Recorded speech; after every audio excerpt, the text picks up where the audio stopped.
Dear all, I would like to welcome all of you and to thank you for responding to the invitation to participate in the panel on Roma children in care, organized by Jubilee Roma Congress.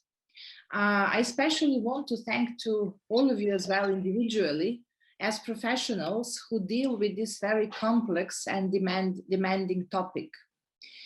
While thinking about this topic raises many questions, is it possible that states and state institutions are so mean toward Roma and above all toward Roma children?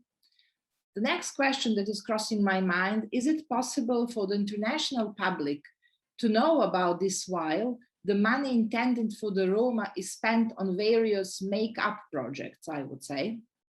And is it possible for professionals in social protection to skip the topic of an inexplicable large number of Roma children in the protection system without a shred of emotion?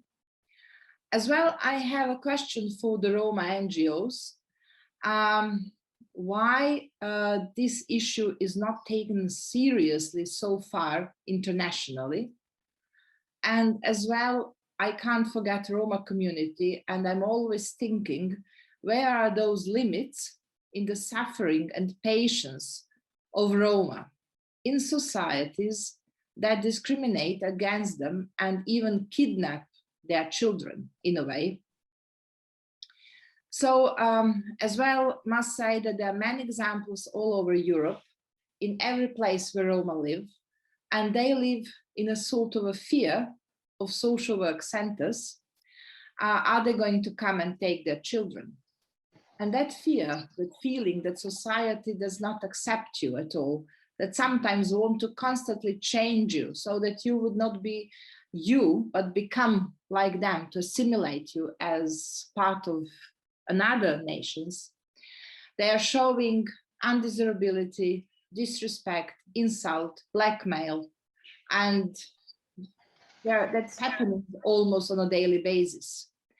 I would as well mention that at least I have been reading a lot of reports from Romania, Slovakia, Czech Republic, Bulgaria, Moldova, Italy, England, Serbia, Bosnia and Herzegovina.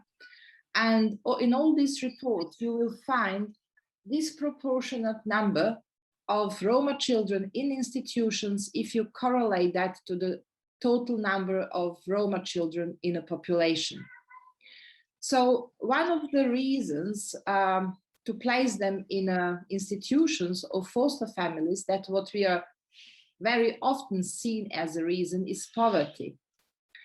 And then you have the next issue is why the systems decide to fund institutions or other families instead of helping or assisting to Roma families to remain children or to keep their own children.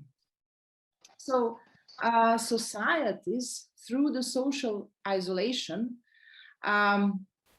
they don't give a chance to Roma community to be economically independent.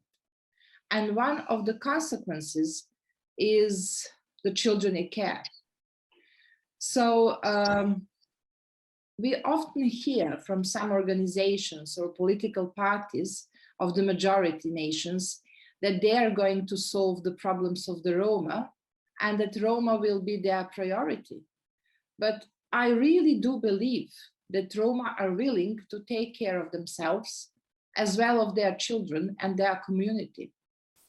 And while reading these reports, I have found that, for example, in Romania, 38% of social workers felt that the main obstacle to better relationships were the unsavory characteristics of the Roma, whatever it means, and that the Romanian minority should attempt to adapt to the majority, and that affirmative action programs for the Roma were a waste of money, and their influence was not the ones they wanted.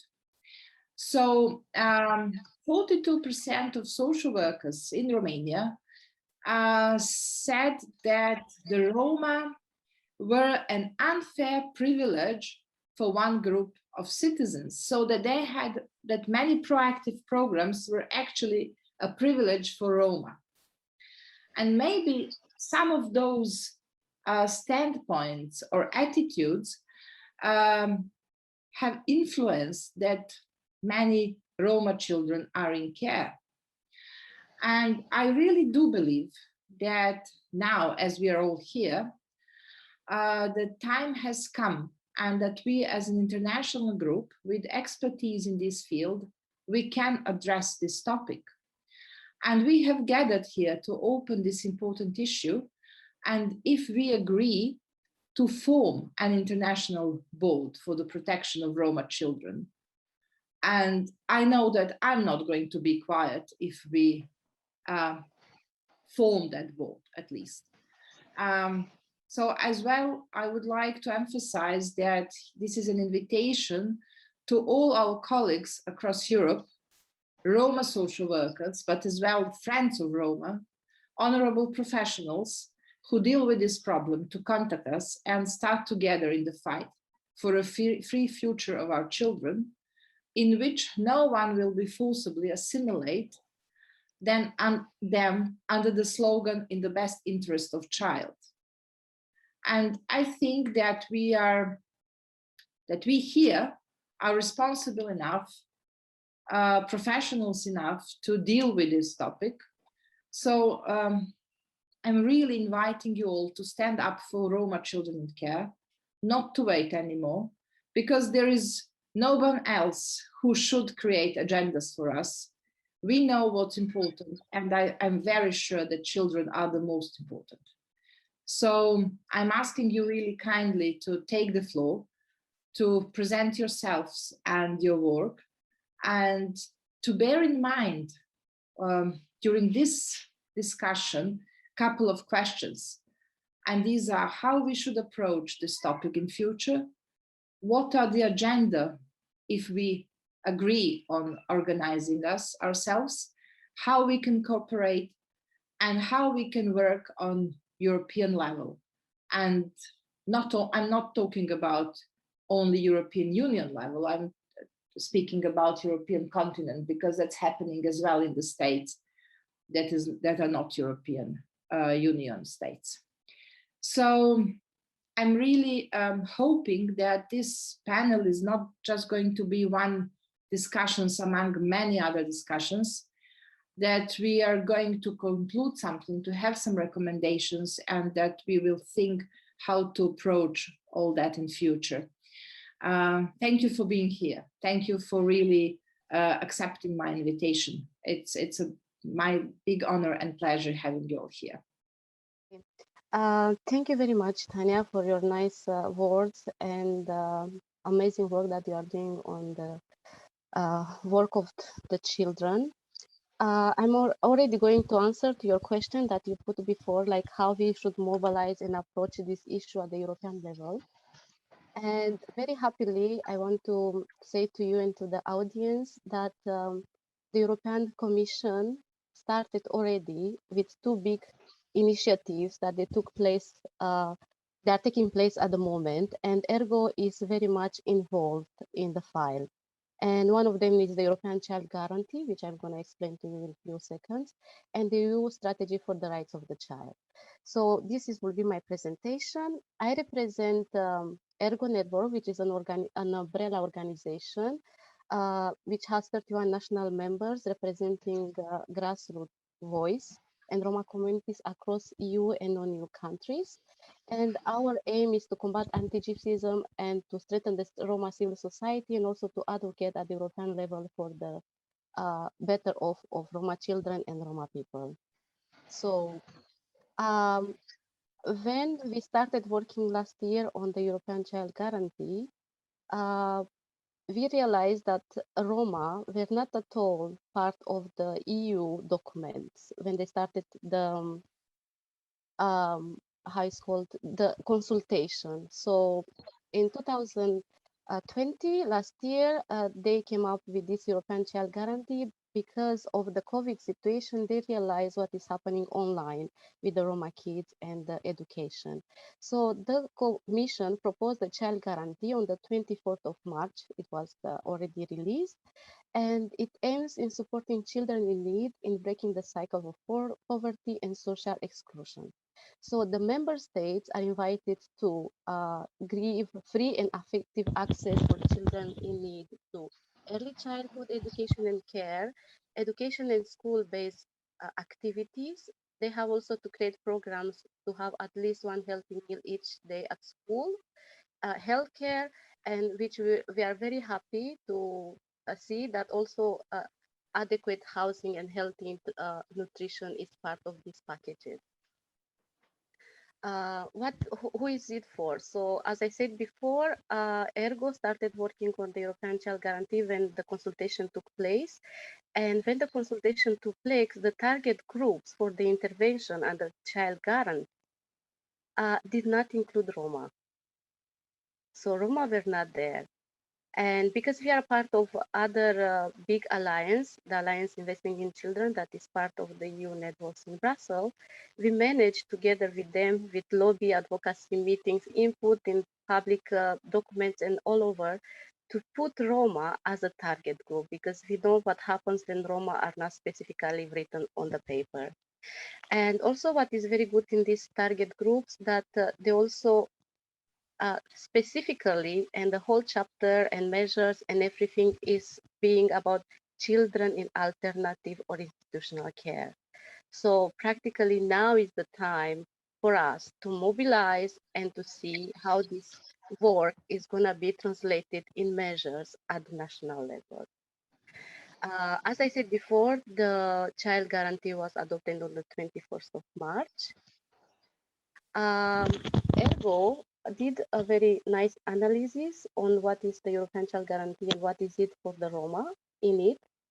And what we find very positive, it was the fact that finally they took the Roma target priority group, is very much linked in all the European Child Guarantee document and recommendation from the Council, the EU strategy for framework for Roma equality and participation. So the member states, then, when they have to create their action plans or measures or strategies, they have to link them to the European strategic framework. And also the approach, and is mentioned also for children that they are belonging to tribal communities and so on, is rooted in combating child poverty, because we were saying before that due to the poverty, Roma kids are always discriminated or not placed in the right place. So this European Child Guarantee is also having a huge aim, and they also created measure how to tackle the child poverty and social inclusion with a focus on children's rights. Unfortunately, it was kind of mentioned, but not as to extent that we wanted as a civil society working on anti-Gypsism and discrimination. It is mentioned in the paper, but it's not a commitment coming practically, and is missing the anti-Gypsism, and is missing the fact that is there about bullying, but not about Roma. It's not mentioned segregation. Also, what is not really strengthened and is missing is the role of diversity in the staff for the school activities. Like there is not mentioned that the Roma education and health mediator should be there. History and culture is not really much enforced. And of course, the forced eviction, segregation, and ghetto-side communities are not in the framework because the Commission doesn't know so much about it. But this is our role to make sure that they are going to be in the action plans. So what is next? Exactly in a few days, on the 14th of June in 2020, this year, the European Child Guarantee is coming out as a form of Council recommendations. So the Council recommendations are the measures that the country, the member states, have to create with specific objectives, funds, and everything. They have to create their national action plan. So after 14th of June, they have exactly 9 months to start mapping the categories of children in need. They have to have integrated measure. They have to have consultation with the civil society. They have to have a whole process in order to create the national action plans. And here it is what we as a Roma civil society who work on the child file, we have to be aware of. We have to already target and see who is the child coordinator, guarantee coordinator in the country. We have to input in their documents. We have to kind of oversee what is happening and to make sure that the Roma children are in the national action plan with specific target and measure and indicators. So, as I was mentioned, when the European Child Guarantee was drafted, it was also, and it is drafted, the EU strategy on the rights of the children. This is another framework that is more abroad and is mostly rooted on the full children's rights. And here it is, the strategy includes 6 thematic areas of intervention. And so about participation in political and democratic life of kids. So the children should be active. It's about the socioeconomic inclusion. It's about child-friendly justice and so on. But again, is very much saying about the consequences of COVID and the rights of Roma kids inside. But again, anti-Gypsism is missing. And what we also find it quite shocking was the intra-EU mobility, because we know that Roma families are moving from one country to another, and sometimes the Roma kids, they do not have the rights like they have in their national country. As I said before, we input it in all this commission and public consultation. We have responses, and we monitor closely and very attentive to the file at the European level, what is happening, because we are in the process from the very beginning. What is next for us is that we are gonna be with our members and allies and everybody that we are working on the file, make sure that the Roma kids under the national action plans, they will be really taken into account, specific measures and also recommendations. So thank you very much for your attention. Thank you, Carmen. Thank you for sharing that with us. Alison, I will give you, the floor is yours. Thank you, Tanja. Noswaith da I bawb. Good evening, everybody. I'm just going to share my presentation. My presentation is going to focus on the Gypsy, Roma and Traveller Social Work Association in the main as the primary vehicle for transforming social work practice in the UK and transforming it through anti-racist and human rights approaches. So just to give you because we don't really know each other, I thought it was really helpful to tell you a bit about myself. So I'm Welsh Romani. I'm a social work activist, and I'm also National Director for Wales at the British Association of Social Workers, and BSWA is the only professional association for social work in the UK, and we're also active members at the International Federation of Social Work. So I've been in practice for a little over 21 years now, and I have direct experience as a social worker of working directly, supporting Romani and traveller families involved in child protective services, predominantly in Wales. I'm one of the very tiny number of social workers who are from Romani and traveller backgrounds, and I currently undertake court-appointed independent social work assessments, and those are exclusively in relation to Romani and traveller children who are involved in care proceedings. And from a personal perspective, my own mother was forcibly removed into state care. So I have personal experience of the devastation, the impact on our culture, identity, and the intergenerational trauma caused by state interventions of this type. So the Gypsy, Roma and Traveller Social Work Association was formed in 2020, and I'm one of the co-founding members.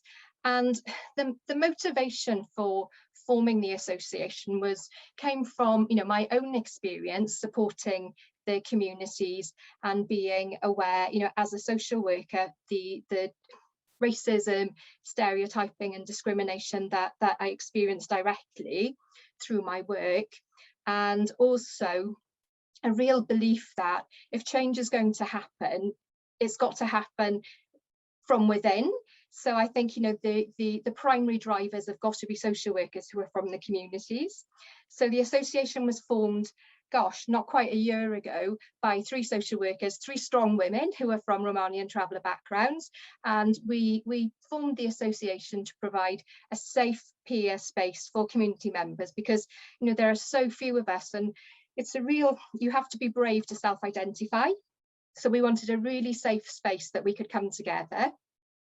We also want to act as role models to support more community members into the profession, because again, unless there's representation, you know, at all levels, you know, within social work, but within, you know, the structures that impact, you know, most directly on families, then again, change won't happen. So we need to have authentic representation. And also we want to deliver world-leading research, knowledge exchange, advice and support to social workers and allied professionals who are working to engage Romanian traveller families. So we have an underlying hypothesis, which is the association will represent and be led by community members. It will ensure there's equal representation of Roma and traveller people within social work systems and structures. We'll engage and influence interested stakeholders from a range of disciplines, and that's about, again, influencing change. We will enable Gypsy, Roma and traveller social workers and allies to stand together in solidarity to develop anti-racist and pro-Gypsy, Roma and traveller practice. We'll provide, you know, best practice and first-class research to enable the social work profession to develop effective anti-racist practice. And we will absolutely promote the participation of children, adults, families and communities in those systems which are needed to transform the quality of their lives. So it's a huge, we have huge ambitions. I mean, and huge ambitions because, you know, the challenges, the task is enormous.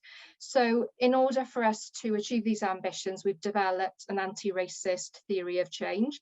So it's a 4-year theory of change, and this provides us with an anchor. So we've got a framework so we can construct, you know, a narrative and a process of implementation, but also, you know, evaluation, so we can actually be really clear about, you know, what it is that we're doing and that it's working, and what we need to change. So we've got a series of inputs, activities, assumptions, outputs and outcomes, as you would expect in a theory of change. So it's probably really difficult for you to see this. So maybe Tanja, the PowerPoint will be available for attendees, but if I just talk about a couple of the inputs. So in terms of inputs, we rely on the voluntary contribution of Gypsy, Roma and traveller social workers. In terms of activities, we will facilitate formal opportunities for grassroots organising and collective action, as well as producing audit of all serious case reviews in the UK that involve Romanian traveller children. In terms of assumptions, the assumptions are that the communities will recognise the value of the association.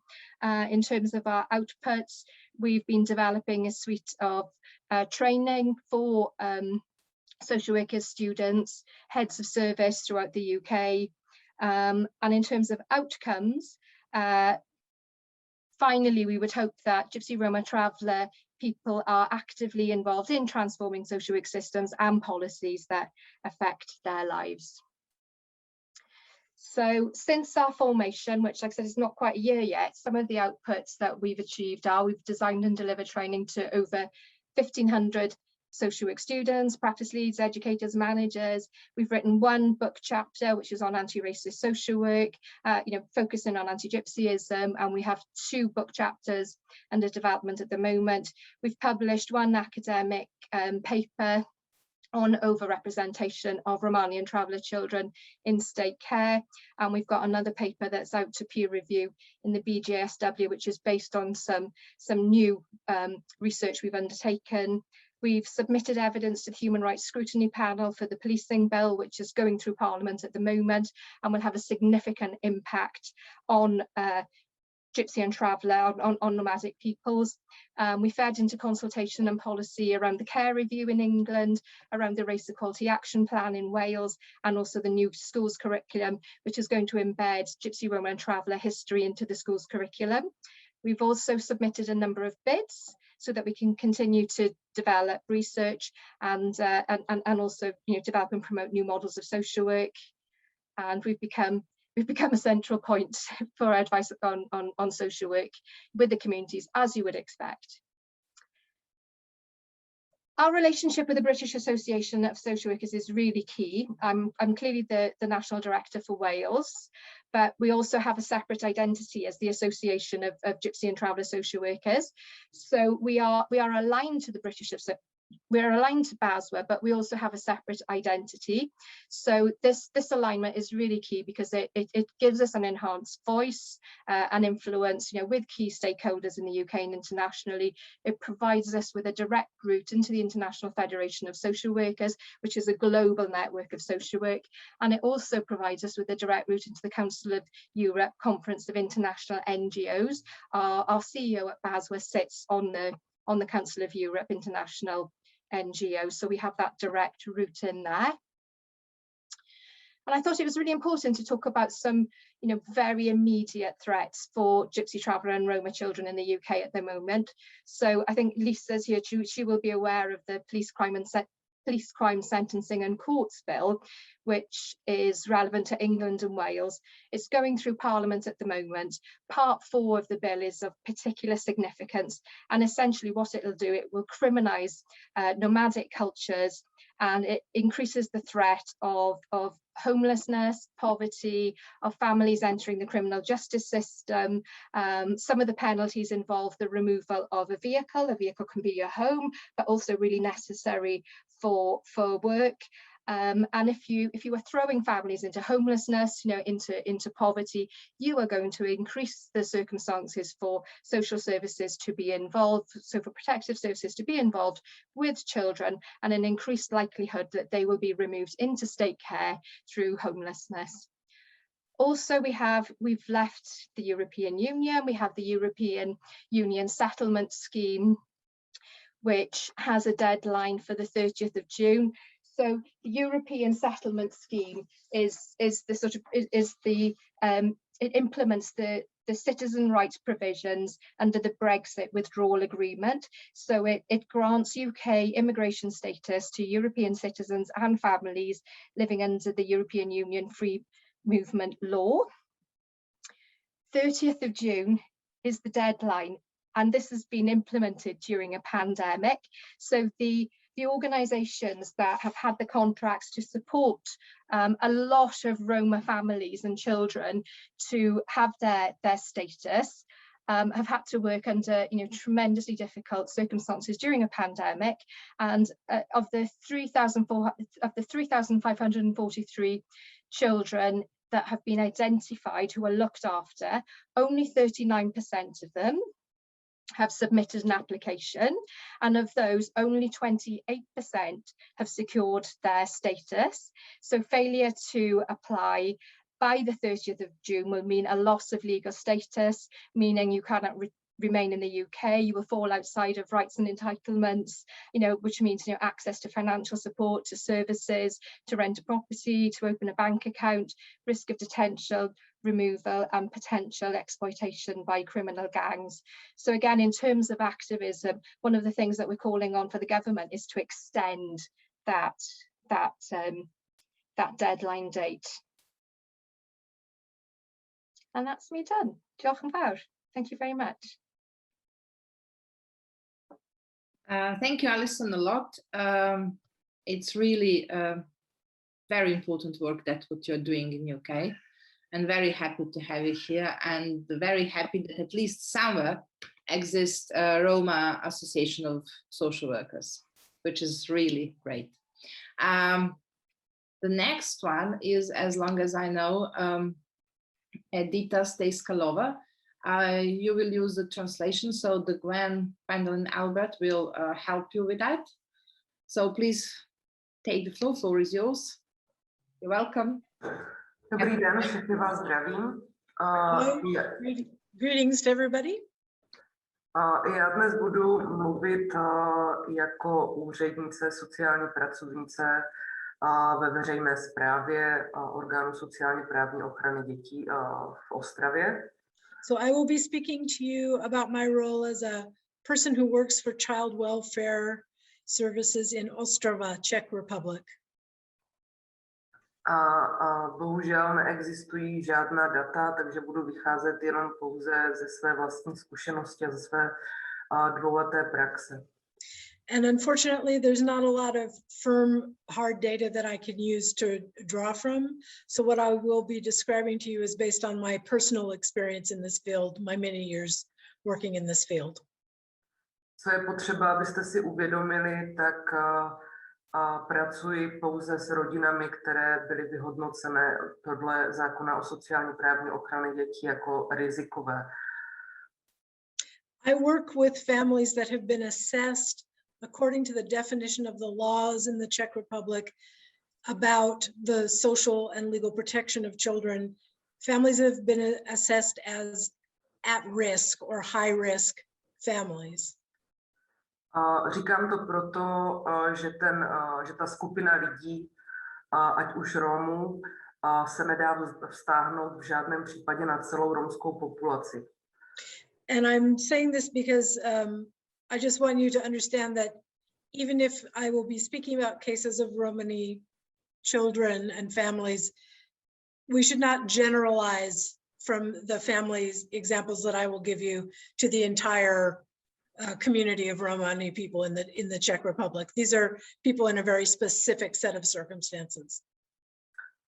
Z té praxe sociální pracovnice můžu mluvit o postupech, které se dají zobecnit i na ostatní orgány sociálně právní ochrany dětí v rámci veřejné moci.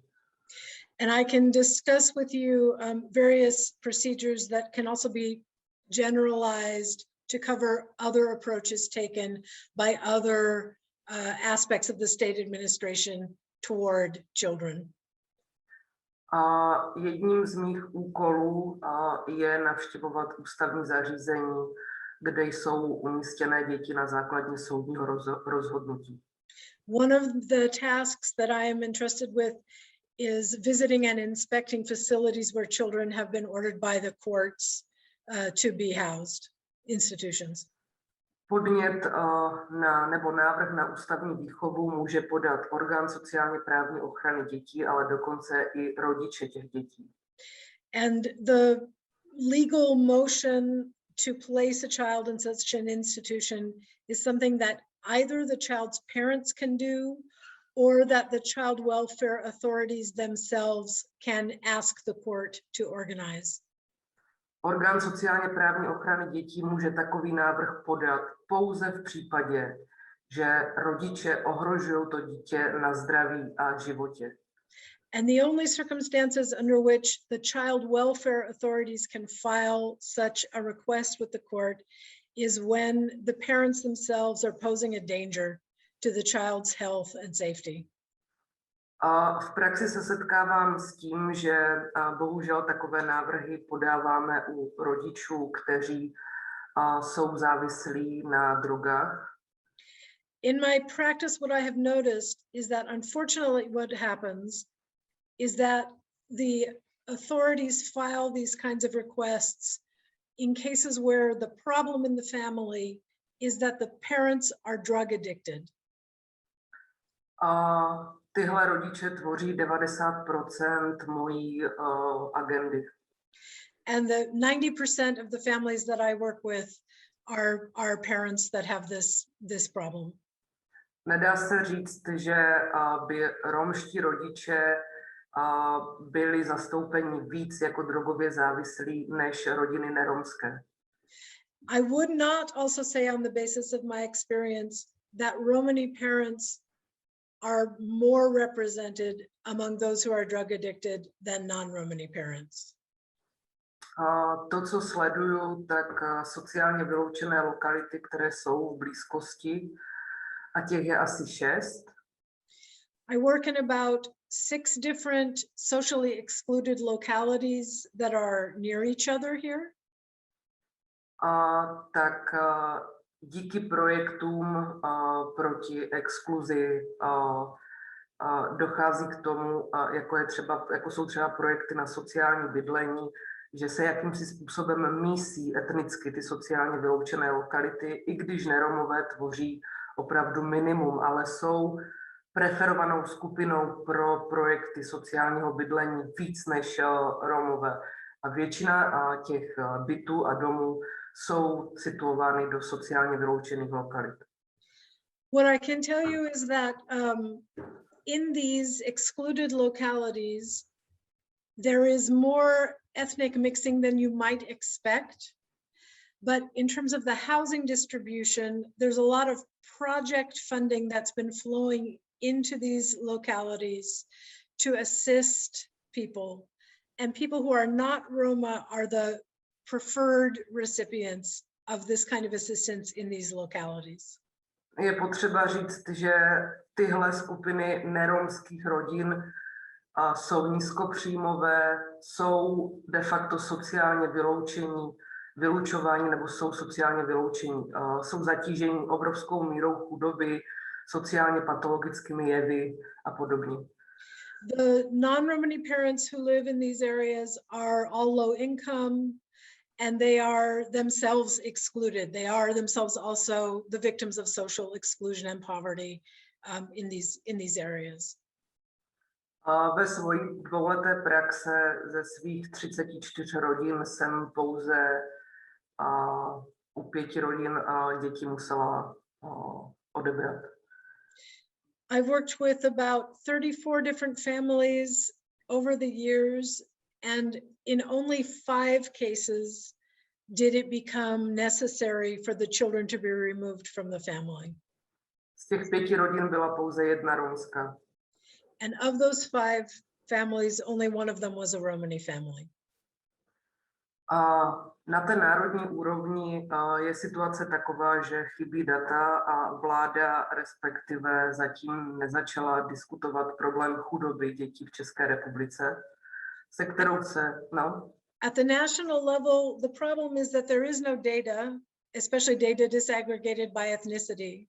And the main problem is that the issue of child poverty is one that the government has not begun to discuss approaching how to resolve this at all. Česká republika se vyznačuje velmi silnou byrokratizací, která vlastně brání sdílení informací mezi státní správou a neziskovým sektorem. And the Czech Republic is also highly bureaucratized.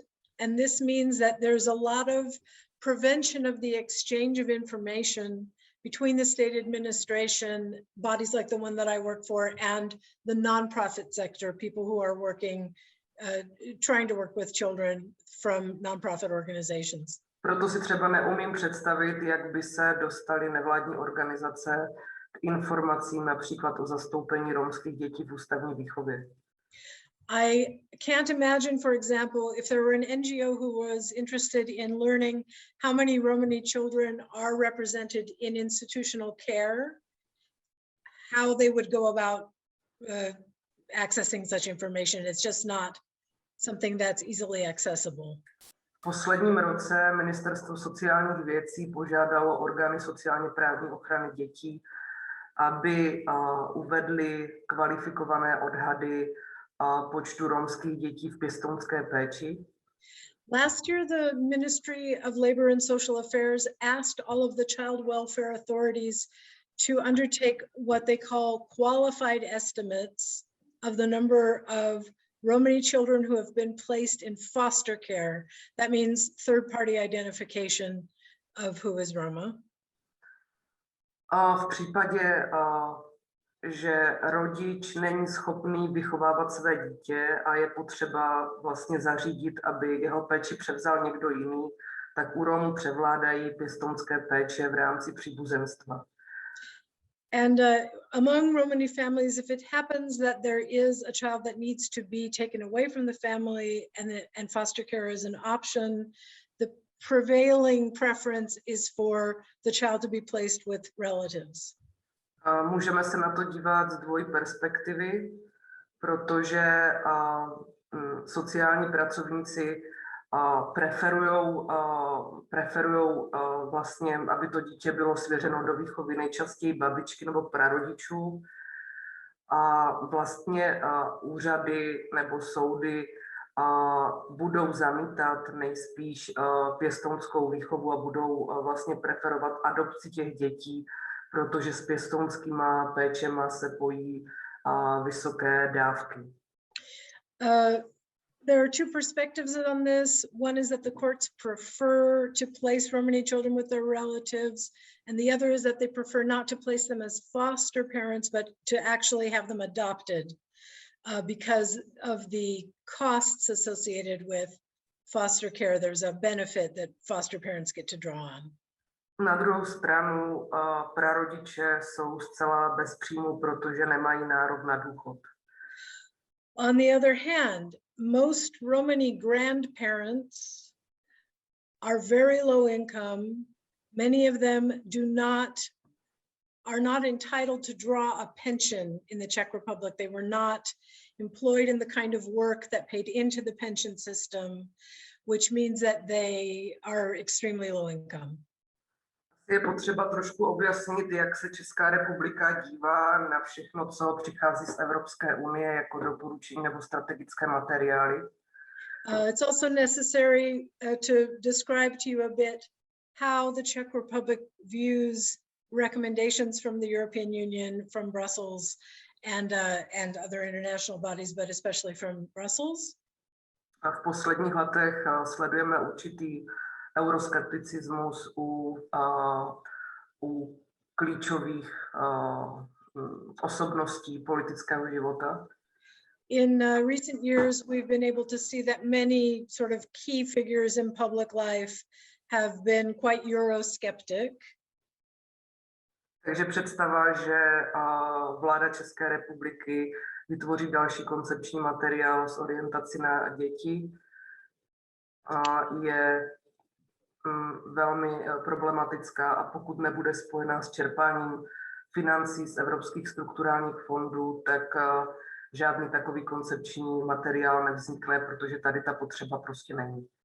So the idea that the government would, of its own volition, create some kind of strategic document about children is hard to imagine. Perhaps if there were money attached with it, attached to such an endeavor coming from the European Social Fund, then they would consider such a thing. But otherwise, the idea is that it's not needed. Ještě bych doplnila tu pěstounskou péči mezi příbuzenstvem nejčastěji těch prarodičů. Tak díváme se i na to tak, že ti prarodiče jsou schopní pečovat o to dítě jenom v úrovni základních potřeb a dřív nebo později to dítě se dostává znovu do evidence orgánu sociální právní ochrany dětí a je vyhodnocené jako rizikové. What I can also tell you with respect to grandparents taking grandchildren into their care and the families is that unfortunately most of them are able to cover the basic needs of the child, but as the child ages, the inevitability of the child coming back to the child welfare authorities at some point in the future is there. It's what I've seen in practice. Jde o to, že ty děti jsou postiženy vysokou míru zanedbání, které my vnímáme už i v úrovni týrání toho dítěte. Many of the children who come to our attention have been greatly neglected, so neglected as to border on a child abuse. Poslední poznámka, kterou uvedu a je velmi jako zásadní, to, co pozoruju ve výchovných zařízeních, teda v ústavních zařízeních, jako jsou dětské domovy, tak je vysoká míra medikace dětí psychiatrickými léky. The other thing I would like to draw your attention to when it comes to the institutions in which children are being placed is the high degree to which they are being medicated, including with psychoactive medications, medications meant to influence their mental state. A v jednom případě se umístění dítěte do psychiatrické léčebny používalo jako trest.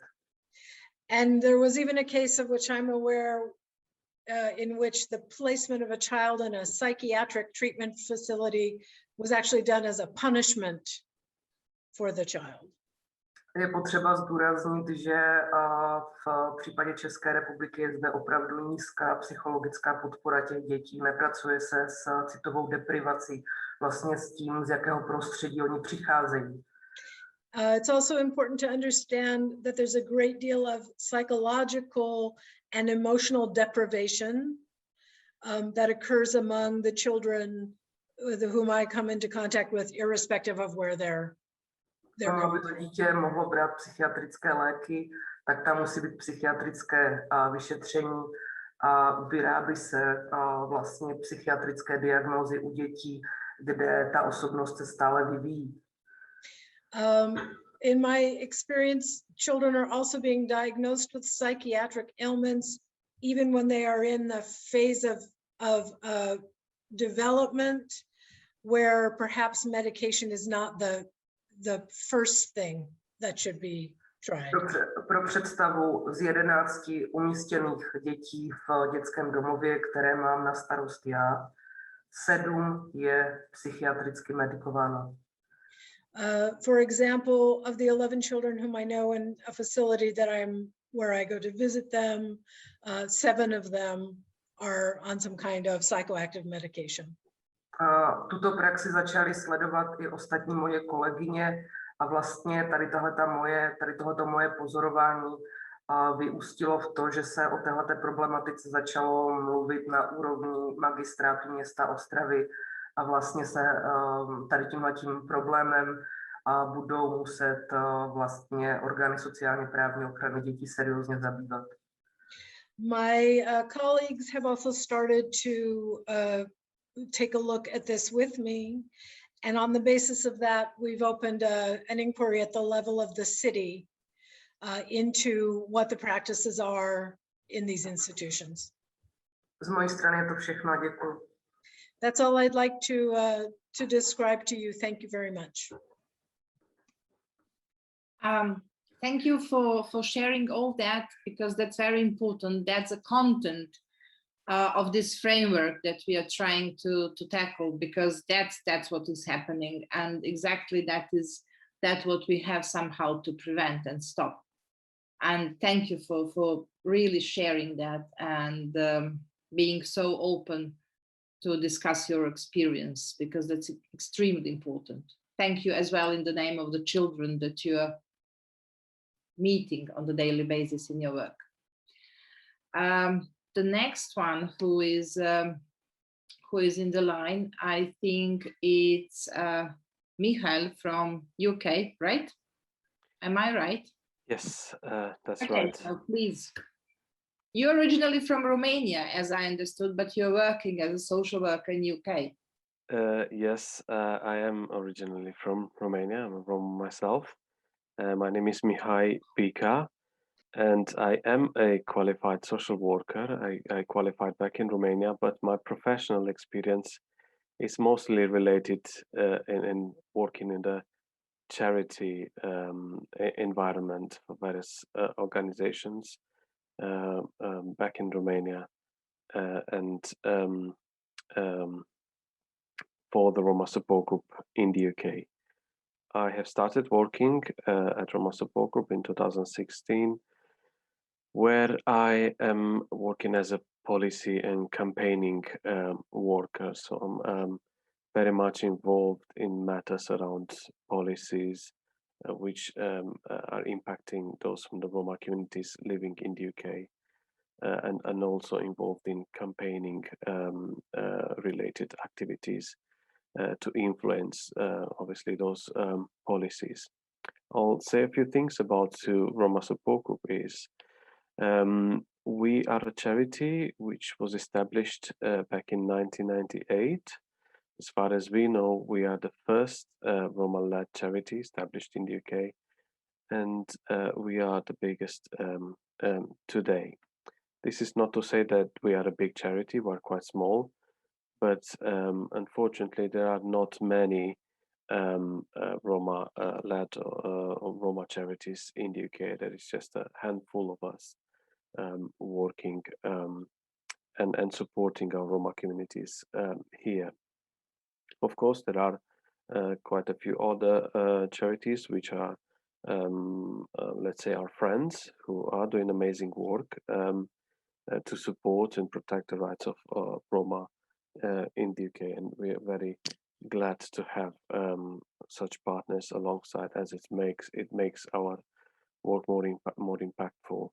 And obviously we managed to support more those Roma communities with their help. Now, obviously UK has a sort of different background and a different context in regards to child protection services, and the way that the services are working to protect the rights of children who live in the UK. This doesn't mean that there are not things that are particularly problematic as well in the UK. As elsewhere, there are still things that can be obviously improved.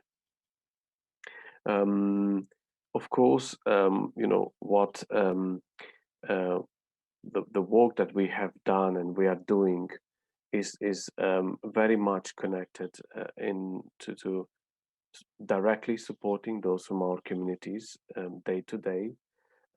We are a support and advice, a grassroots charity in sort of as our main important activity. And based on this, we have developed learning and experiences who helped us engage with various professionals, and also who helped us find identified ways and obviously information to help us influence policies that are impacting on Roma.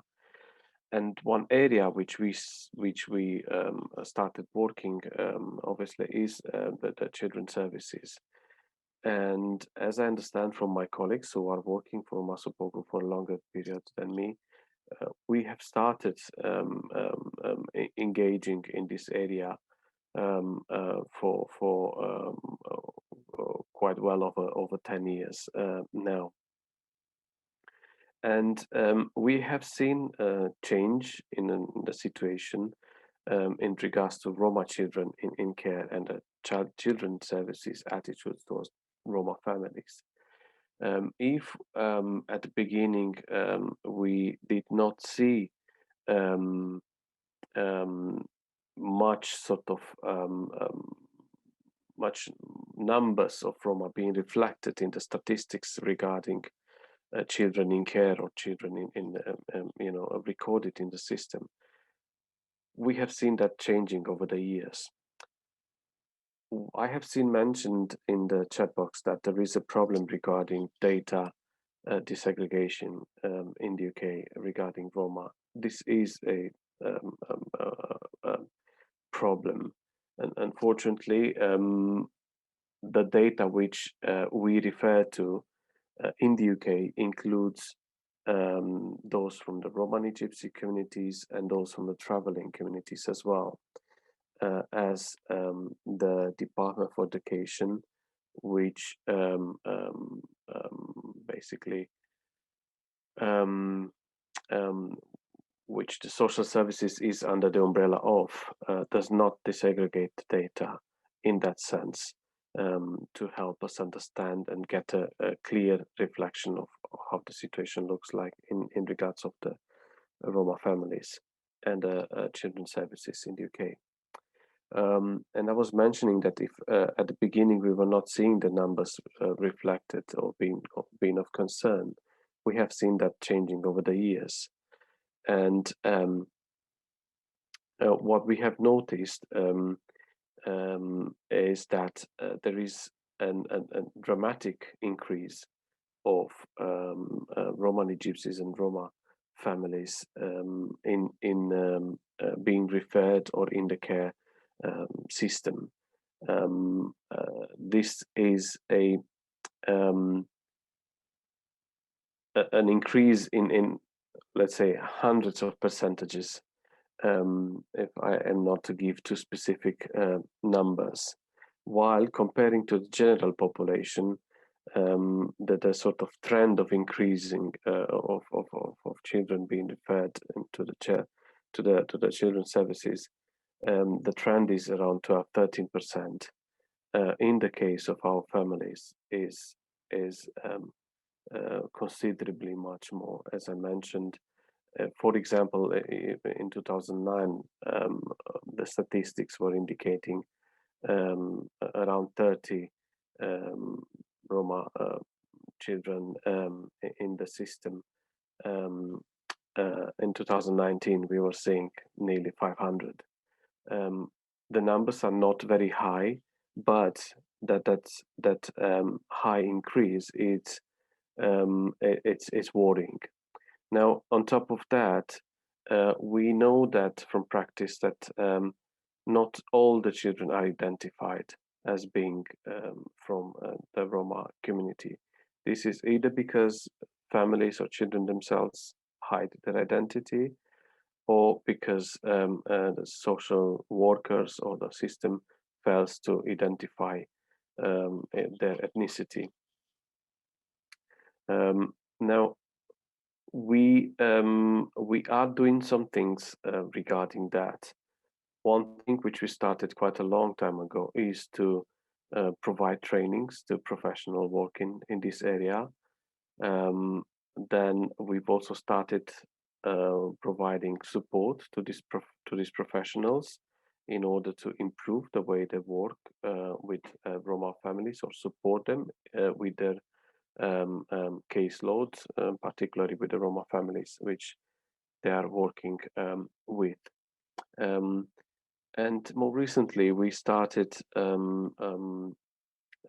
acting on this from the policy point of view, raising our concerns with the relevant government department, with the relevant ministers, and now networking with the Gypsy Roma traveler organizations across the country on actions that we'd like to see further.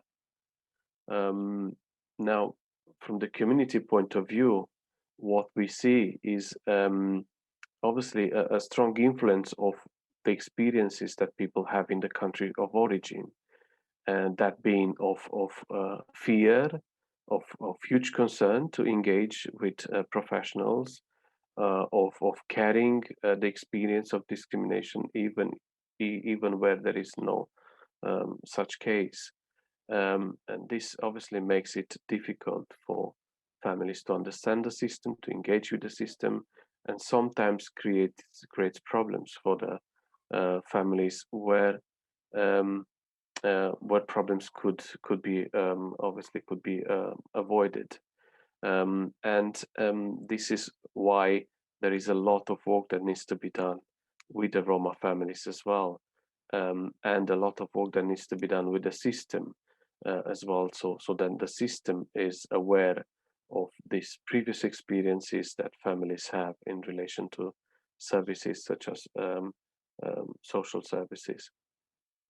As where we see that there is this awareness, and where we see that the system is making efforts to ensure that the family is informed, to ensure the family is aware of the proceedings of the situation that the family is, we see that awareness and that information helps towards a positive outcome of those interventions. And some ways we're trying to do this is by engaging with those from obviously the Roma communities, and support them and inform them about what's going on, and help them understand the situation they are in, if that's the case. We do a lot of letter readings where that's the case, and explaining to people what the letter that they received is about from the social services. But also we work with organizations who develop resources for Roma families, as we're not that specialized in that area. And I'm sure my colleague Dada will share something about this later on. I think that's pretty much what I wanted to say as a way of introduction for now. Thank you for really sharing that, because it's very important that somebody, and I think that you're right, that people do have that those previous experiences are influencing their attitudes as well towards social system. And that's what I mentioned on the very beginning, that wherever they live, they're afraid of social centers for social work, because that's a general attitude toward Roma families, because they have so many bad experiences around Europe, that I would like to say that is a collective conscious about centers for social work and their attitudes toward Roma people. Anyway, thank you for being with us. I think that Dada is the next one. Dada as well, thank you for coming and attending. Please.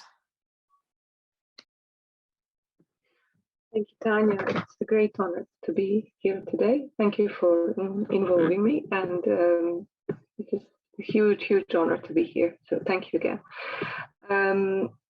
Right, so my name is Dada, and I worked with the Roma communities in the UK for around 15 years at the Roma-led charity that Mihai works for now, called Roma Support Group, and this charity is based in London. I'm now a trustee of this organization as well. I also work in another charity called Law for Life, which is not Roma-led, but it's dedicated to improving people's knowledge about the law and their rights, and also improving their skills and confidence so they can assert those rights when they need to. And when I came to this organization, I brought with me that experience and certain insight that I had from working with Roma, and dare I say, dedication and love. So we started a new project which is based on my insights of working with Roma in this context of safeguarding and child protection. And really, it's really mainly from realization that all cases that I have been involved in, Roma families were never aware of the process they're going through. They walked through the process almost like blindfolded, which always struck me as wrong, because decisions that are made at the end are life-changing for everybody involved in the process. So I thought that we need to address that at least, or try and make a first humble step in addressing this profound lack of knowledge about legal framework of child protection. So we started a project which, in partnership with 3 Roma-led charities, Roma Support Group in London, organization called Roma Community Care in Derby, and another organization called Clifton Learning Partnership, which is based in Rotherham in the north of England.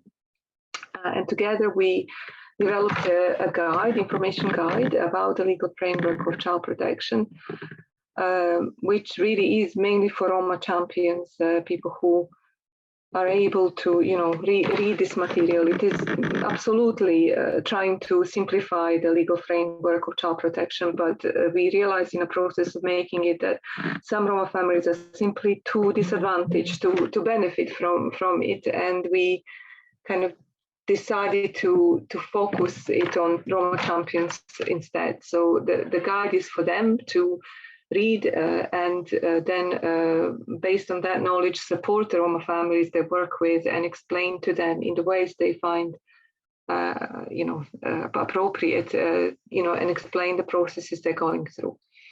We also made a short film called Keeping Our Children Safe with Roma champions who have had experiences of supporting Roma families in this process.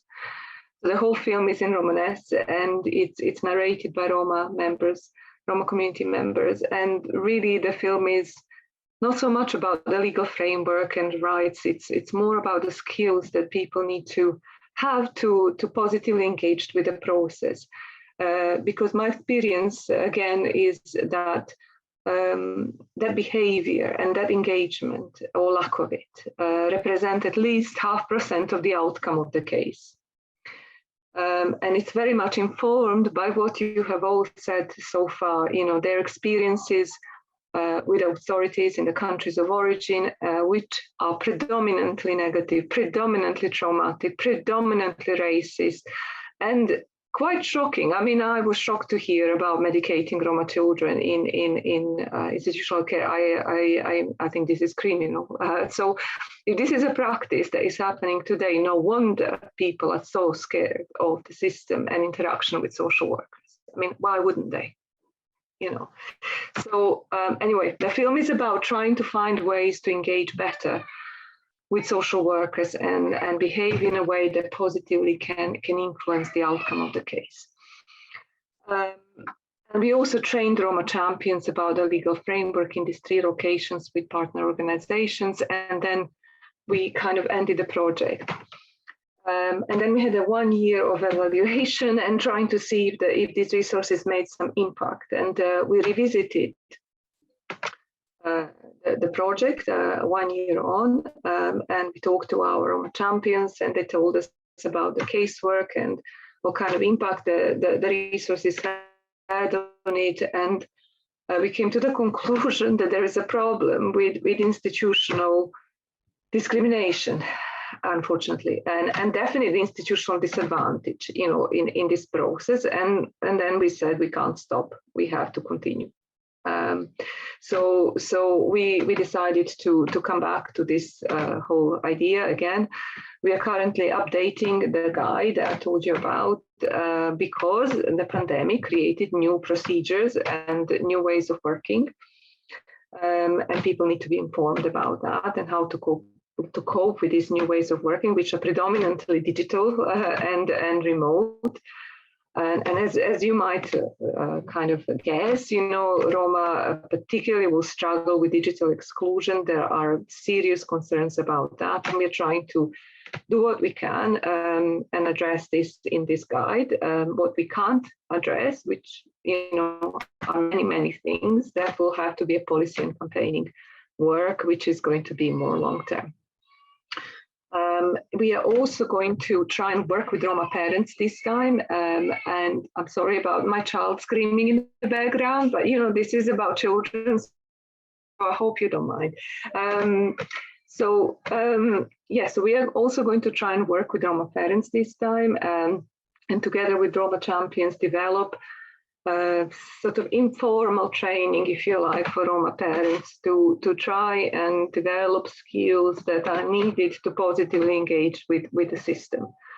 I'm not going to dream about creating this myself. This is going to be together an effort with Roma champions, and they're going to lead us in this way. In the second year of the project, we're going to try and tackle this issue of discrimination and create information resources and training for Roma champions to use legal and non-legal mechanisms to deal with discrimination in this context. And finally, we're going to try and adapt this successful model to work with other marginalized groups such as Gypsy and traveler population, and possibly survivors of domestic abuse or people with mental health problems who are also overrepresented in the care system.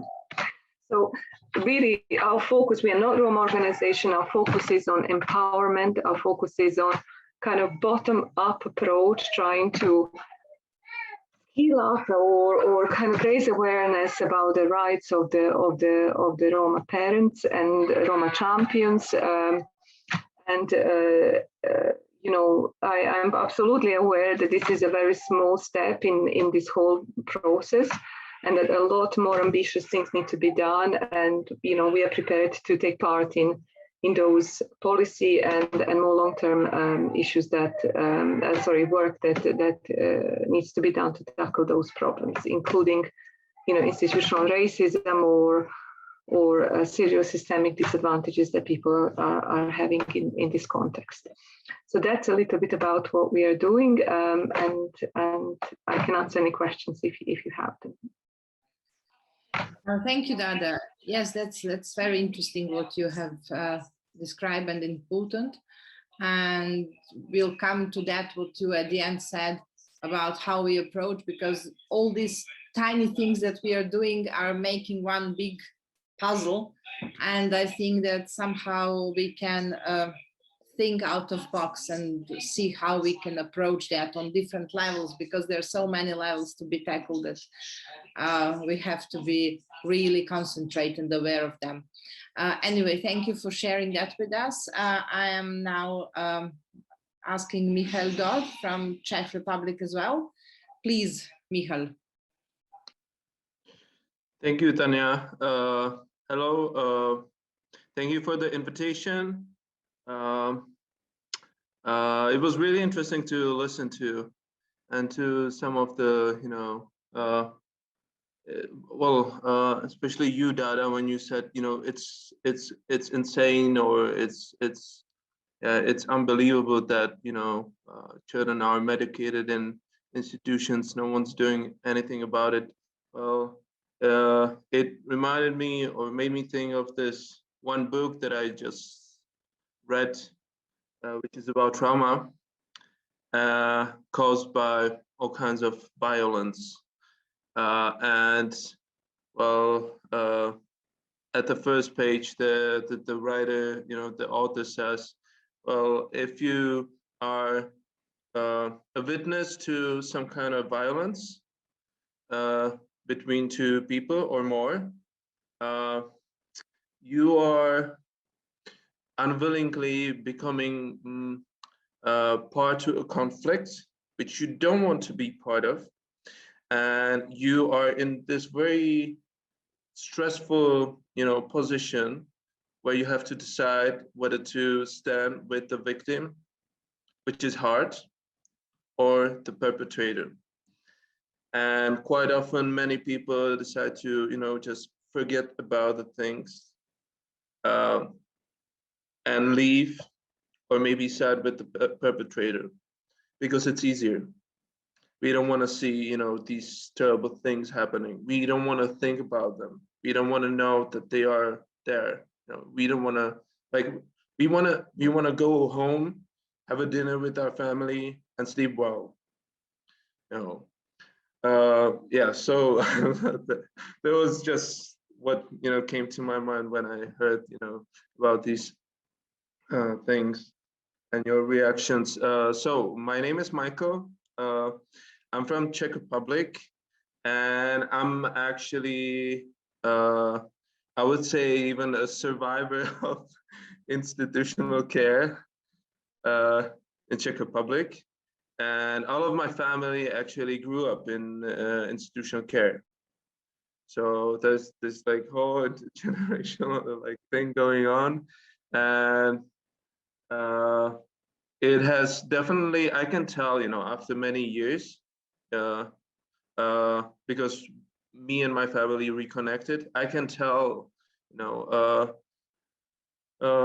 that it has had big impact on, us, all of us. Not only on our socioeconomic standing, like our education, and on who we know, who we befriend, and so on, but also on how we relate to each other, and how we are able to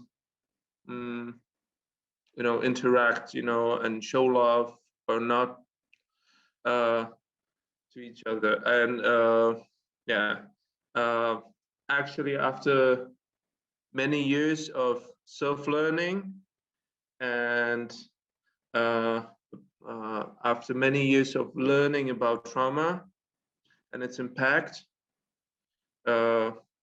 I realized, that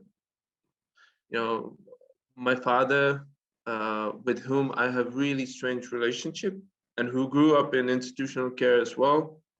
You know, our relationship is strange and weird and may never be as I wish it to be because of the institutional care. And then just like the personal, you know, part of, you know, who I am. There's a professional part, and this professional part of me is involved in many things that are going on in Czech Republic and outside as well. So I'm outside of Czech Republic, member of Eurochild. I work at the moment a little bit for ERRC. There was a question, you know, like if ERRC knows about this medication thing going on in Czech Republic. So yeah, I keep telling them about this and many other issues, which I may, you know, talk about a little bit later. And on a national level, I'm involved in Calibus organization, which I have, you know, set up with friends who grew up in other children's homes. And I'm involved also in governmental committee for the rights of the child, which is advisory body of the government. I'm actually the first person in this advisory body of the government, which is focused on child's rights with care experience, and also who is Roma in this particular committee, you know, in this particular advisory body, because we also have Roma advisory body. And Edita is, for example, a member of that body. So yeah, I'm involved in this governmental committee for the rights of the child. And I also work for the Ministry of Labor and Social Affairs. And I am head of Housing First Unit, which is like a unit or part of the Ministry of Labor and Social Affairs, which is helping or supporting NGOs and cities who are providing social housing to families and individuals. And well, the reason I work for the government is very tightly connected to my story. I was taken from my family because of social reasons. In fact, I found out after many years, at the age of 26 actually, that I was taken from my mother and put into a children's home because my mother had a bad housing. You know, so yeah, after actually graduating, you know, from university where I studied international relations, I decided not to do, you know, work in this field, and something, you know, really attracted me to the field of Roma integration, Roma issues, and I started working for the government on these issues. And after a few years, I ended up at the Ministry of Labor and Social Affairs, helping families just like my mother's back in the day to get good quality housing and support they need. Yeah, and well, maybe something about the work and the things that we, I think, could do. Well, in Czech Republic, we have at least two strategies that I try to, from different, different ways, like as a member of the Committee for the Rights of the Child, or as a member of the Care Leavers organization, like from different angles and different, ways, get changed. And these two strategies are Roma integration strategy. We call it now a little bit differently, but basically it's Roma integration strategy. And the other one is child protection strategy. And what's really interesting about the child protection strategy is that there is no single mention of Roma. Not a single mention of Roma. Which I have told, my, in fact, colleagues, from the Ministry of Labor and Social Affairs, because, this child protection strategy is created at the Ministry of Labor and Social Affairs of the Czech Republic. So I've told them, how come there's no mention of Roma children, Roma families? Like, you should, focus on them a little bit. And they say what you may have heard all around Europe as well. We see no color. if I translate it, in our language, we see no color. We everyone needs to have the same rights. That's our approach. So yeah, there's definitely work to be done in this field. A Roma integration strategy. Speaking of the topic of data collection, desegregation, and so on, in Roma integration strategy of Czech Republic, we actually have lots of new goals and new tasks that the different state organizations will have to do, and the result will be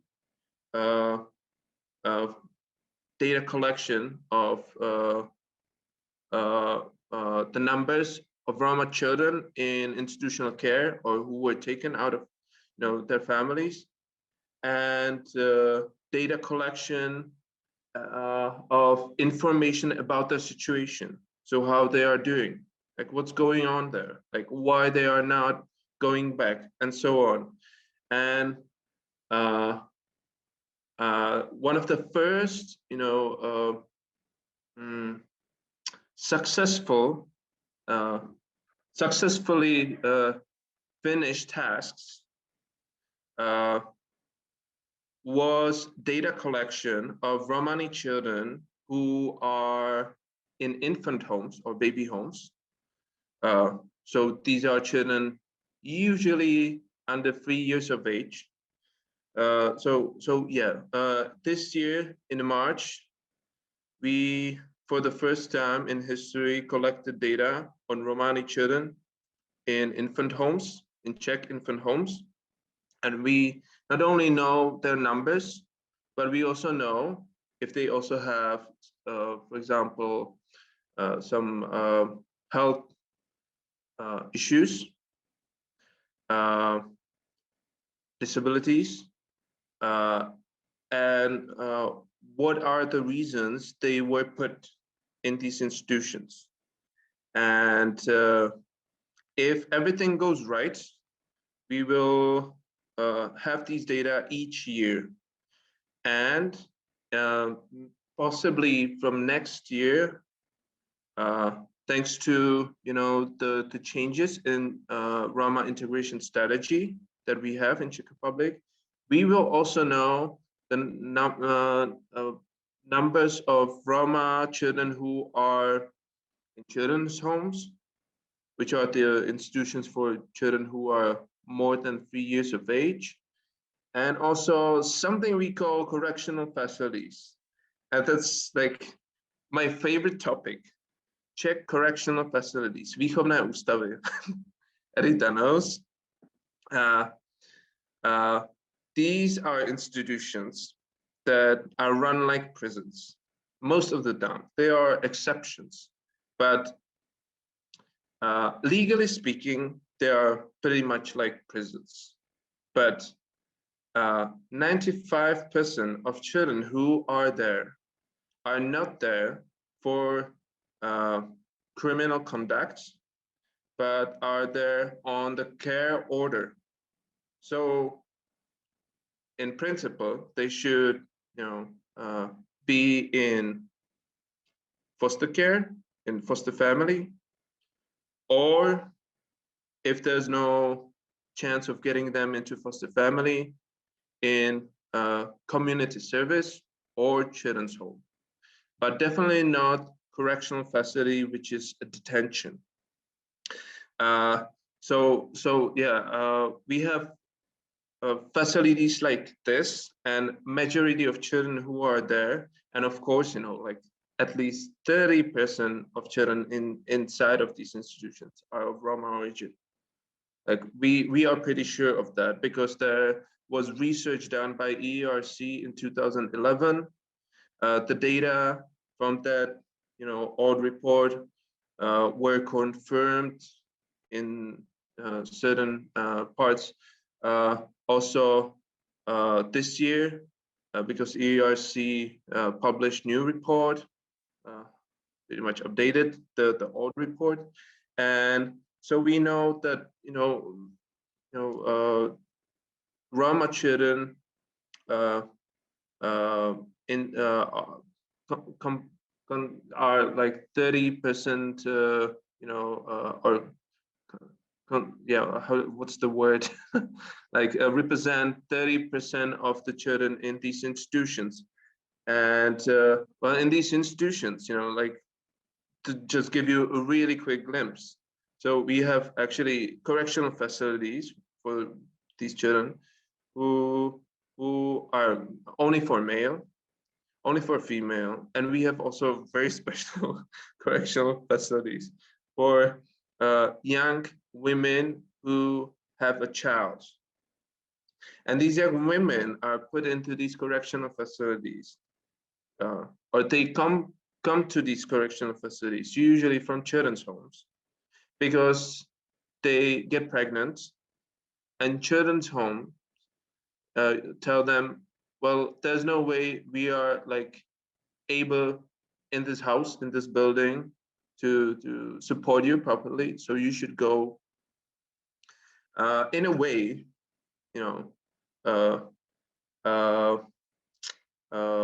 you should be like punished, or like in certain cases, it's taken as a punishment. And I think the kids, the young mothers take it as a punishment quite often. So they are told, hey, you cannot be here, you gotta go to correctional facility, or you can take it, you can get interruption, which I was witness to many times in my children's home. The young mothers were given a choice. You either go away with your child to correctional facility, which is maybe 300 kilometers away, or you choose interruption. And medication in correctional facilities is super common. In children's homes, it's not so.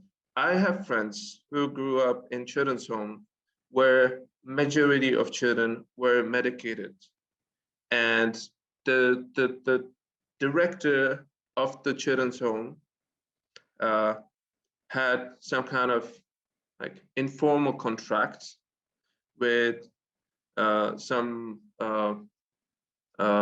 medical specialist or like healthcare worker who wrote prescriptions for the medication. That was it. And actually, this issue has been known pretty well for many years. And in 2013, in Czech Republic, the public defender of rights called different parties, the different representatives of children's homes, representatives of the state, to a table and told them, hey, we gotta solve this issue. This is terrible, that children are medicated unnecessarily, and maybe there are even some like abuses and so on. But nothing came out of it, and ever since, you know, this has happened like 8 years ago, and since then, you know, nothing has changed, you know, and nothing is happening. And from time to time, people like Edita, me, or some psychologists talk about this issue, but we are not listened to. And I think that it's part of this bigger issue that, you know, no one wants to really listen because it's too hard to solve, too hard to sleep to, you know. So that's from me. Thank you for your attention. Thank you, Michael, first of all, that you have shared with us your personal experience, because that's really important, because that's giving us another perspective, because it's not only a professional issue, it happens to people, and it happens to us as well, which is very important, as the story about Alison's mother. These stories are extremely important. Before we go into the part of discussion, I'll just tell you my background, because somehow I missed that. I'm a psychologist. I'm from Belgrade, from Serbia, living currently in Austria. I was very much involved in the bringing changes in the social protection system in Serbia 20 years ago. And then I met enormous number of Roma children in care.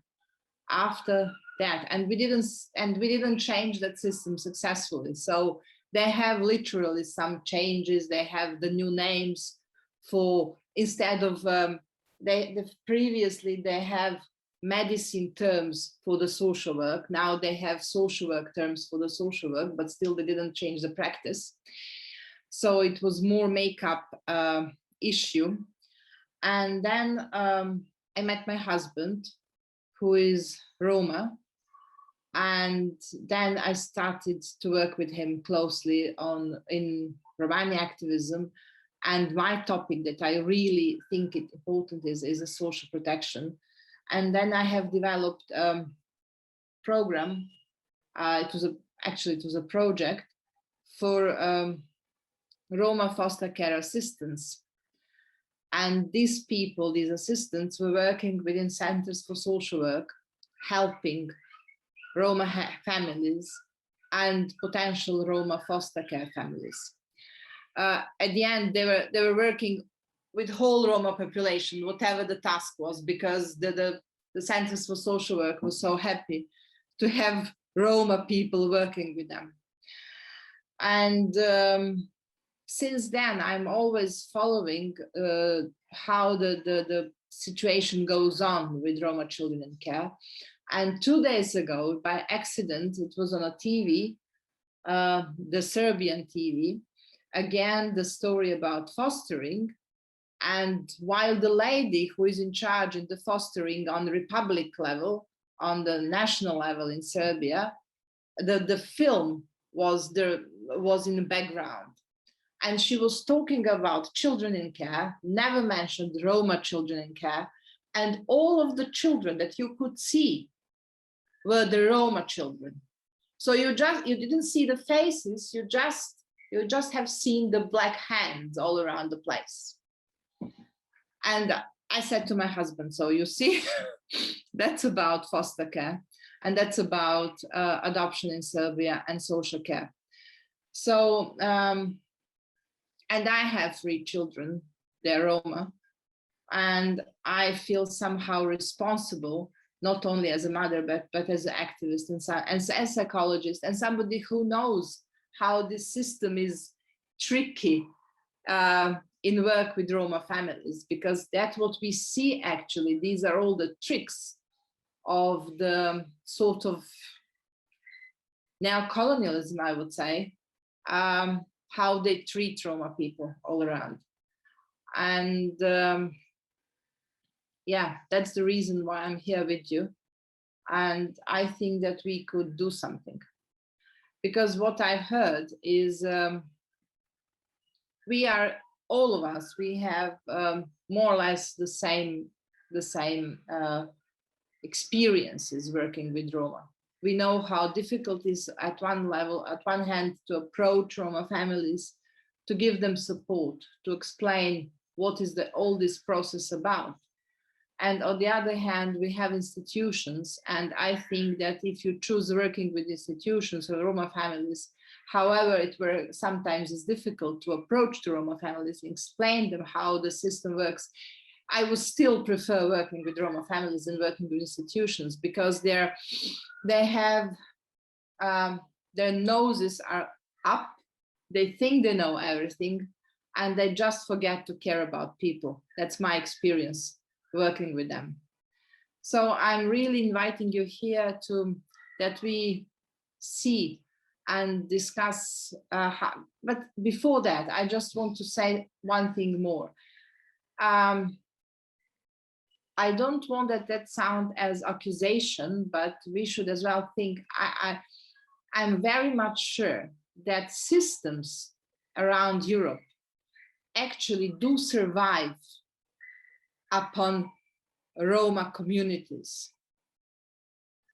In Serbia, I can't say how much the costs are in other countries, but if you have any child in the system, the institution becomes per child more than 600 euro. If you have any child in the foster family get about 400 euro. And I think for all of them, it's somehow better to have children in institution, because the system, the money comes back to the system instead of, and that is the reason why they're not really willing to support somehow families. Instead, they're supporting themselves, and that is a sort of perpetuum mobile how they work out. It's a price, so that's what they're doing. I hope that after all this, what we have heard, some of you have some ideas, maybe how we can address, or what should we do, or what are the next steps, or what is the general topic. Maybe the topic is an issue. What is all that somehow we can have one title and say that's what all this about is. Please do feel free just to make a comment. You're all welcome.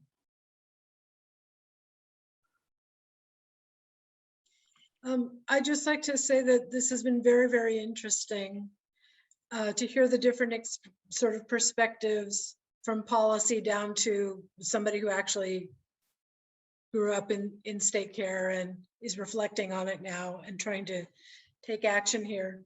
I think one of the biggest problems is that the systemic nature of these systems themselves is one issue. And then the way in which, as you say, Romani people have become an expected part of the clientele of these institutions, which are, most of which also involve some kind of social stigmatization, and many of which, even in countries where, you know, improvements have been made, and I think, you know, we're seeing in the comments here that the UK institutions don't engage in some of the practices that persist in Central Europe or further east. I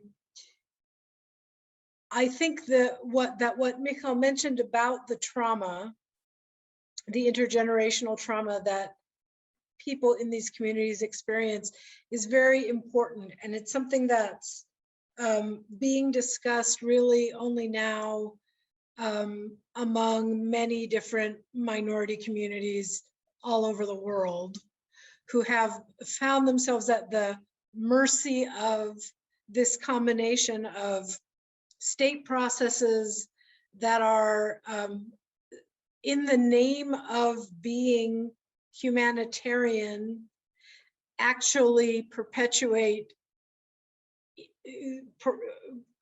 inhumane circumstances. That, I think that's one of the biggest dilemmas that we have in this. The many things that have happened to Romani people in the Czech Republic over the course of history have been done in the name of their own good. The authorities trying to set something up that was going to be better for them somehow. And this has been intertwined in history with this historical perspective that basically viewed these people as inferior and therefore in need of assistance. And these are the underlying cultural problems that also need to be addressed. I'll stop here because I see that Edita wants to say something. Já bych viděla jako základní témata jako prostě dvě. To, co sleduju při reformě ústavní péče v České republice, je, že na ty reformy a potom prakticky je provést nejsou vůbec ty státy jakoby připravené. So what I see when it comes to institutional reform of children in care in the Czech Republic, is that actually the states are not ready for this. They are not ready to reform these existing systems. Jako příklad uvedu právě výchovné ústavy, které zmiňoval Michal. And I'll give you the example of the juvenile delinquency institutions that Michal mentioned. Souhlasím s tím, že jsou tam umisťované děti, které tam prostě nepatří. I agree that there are children in those institutions that simply do not belong there. Myslím si, že tomu odpovídá i jeho procentuální zastoupení těch dětí jako prostě v tom místě. And I think that can be seen in terms of the percentage representation of the children that he mentioned. Ale trošku vysvětlím, že došlo před lety k redukci dětských domovů, byly rušeny. And what I know is that several years back, some of the children's homes were actually closed, and this may explain the increased flow into the juvenile delinquency institutions. Vlastně tu funkci, kterou ty výchovné ústavy měly a komu byly určené, tak se tou redukcí vlastně jako zrušily. Ještě jednou? Že tou redukcí těch dětských domovů došlo k tomu, že ty výchovné ústavy přestaly mít to určení té cílové skupiny takové, jaké bylo jako prostě určeno na jejím začátku. Okay, so when they started to close down the children's institutions, the scope of the kinds of children that the juvenile delinquency facilities could receive expanded. Na začátku celého toho procesu stal diagnostický ústav, kde byly umisťované děti a diagnostikované, aby se rozdělili do těch určitých typů dětských domovů podle jejich potíží. And at the very beginning of this process is something called a diagnostic institution, which diagnoses the children and designates which kind of institutional care they should go into. A tenhle nástroj prostě v tuhle chvíli v České republice prostě chybí. And this is something that is lacking now in the Czech Republic. There are parts of the chain of the process that have been taken apart with nothing to replace them. A to, co chci říct, je, že když sociální pracovník na úrovni státní správy před podáním návrhu o ústavní výchově musí najít tomu dítěti ústavní zařízení. So prior to the Child Welfare Authority asking the court to place the child with an institution, the authority must first find a place in an institution to recommend. Zároveň musí být zajištěná podmínka, že to dítě bude umístěno v dětském domově, které bude v blízkosti té rodiny. And the other requirement is that the children's home or the institution be located physically near the biological family. Tohle to se ukazuje jako problém právě tou redukcí. And the reduction of the number of children's homes created a problem in that regard. Takže když to shrnu, tak opravdu bych doporučovala sledovat, jak jsou připraveny určité reformy ústavní výchovy v těch členských zemích a jestli mají jako prostě zajištěnou třeba pěstounskou péči. Protože to, co my vidíme, tak pěstounská péče u Romů je velmi problematická, když jsou umístěné v dětském domově. So what I would recommend happen is that there be a review of the different countries and their plans to reform institutional care for children, to see whether or not they are dealing with this concept of where the children are going to go otherwise. If institutions are closed, what actually happens? And foster care is not always a solution. There's an absorption capacity issue. And also in the Czech Republic, what we see is that it's very problematic, the way that it's been done so far here in the Czech Republic for Romani children. Vlastně romské děti zůstají v ústavním zařízení do své zletilosti, protože nejsme schopni jim najít vhodného pěstouna, protože chybí, anebo protože pěstoun není připravený vychovávat a pečovat o romské děcko. What happens is that many children remain in institutions until they come of majority, because the system is not able to find an appropriate foster care parent for them. And that's what happens. And I see other people have raised their hands now. Jenom ještě druhou věc, Gwen. Yeah. Na té další úrovni bych doporučovala, aby vlastně ta strategie nebo jakýkoliv dokument vždycky vycházel z mezinárodních dohod. Jako například je Pařížská dohoda, která říká, že lidská práva musí být institucionálně zajištěná v těch zemích. Jo, jako tady to trvá moc dlouho, jo, jako třeba teď se začal diskutovat dětský ombudsman, jo, nebo se diskutuje už několik let, že bude existovat nezávislý úřad sociálně právní ochrany dětí. So the other thing I'd like to recommend is that whatever is developed, always keep in mind all of the already existing international agreements, such as the Paris Agreement. It's taking too long. We've been discussing in the Czech Republic for a very long time having an independent child welfare authority of some kind, or a children's ombudsman, but this is all taking too long. Děkuju. Thank you.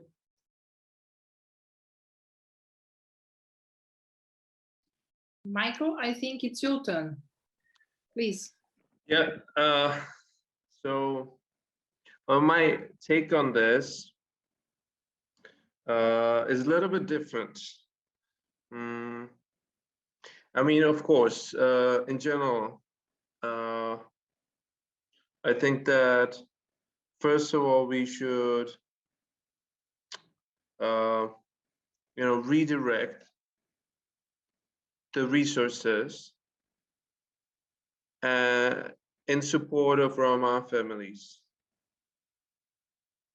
In Czech Republic, I don't know how it's in your countries, but like in this country, majority of the budget for child care or for care after children at risk is directed to institutional care and then to foster care, and very little percentage is dedicated to support of the families.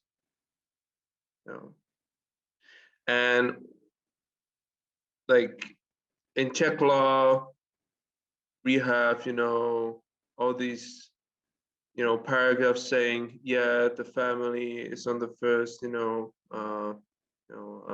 it's the first priority. We even have it in Constitution, that like every child has a right to a family and so on and so on. But in reality, we don't see it. And in Czech Republic, we now know, just like in some Western countries, that some of these families, all they need is good housing, support, some kind of support.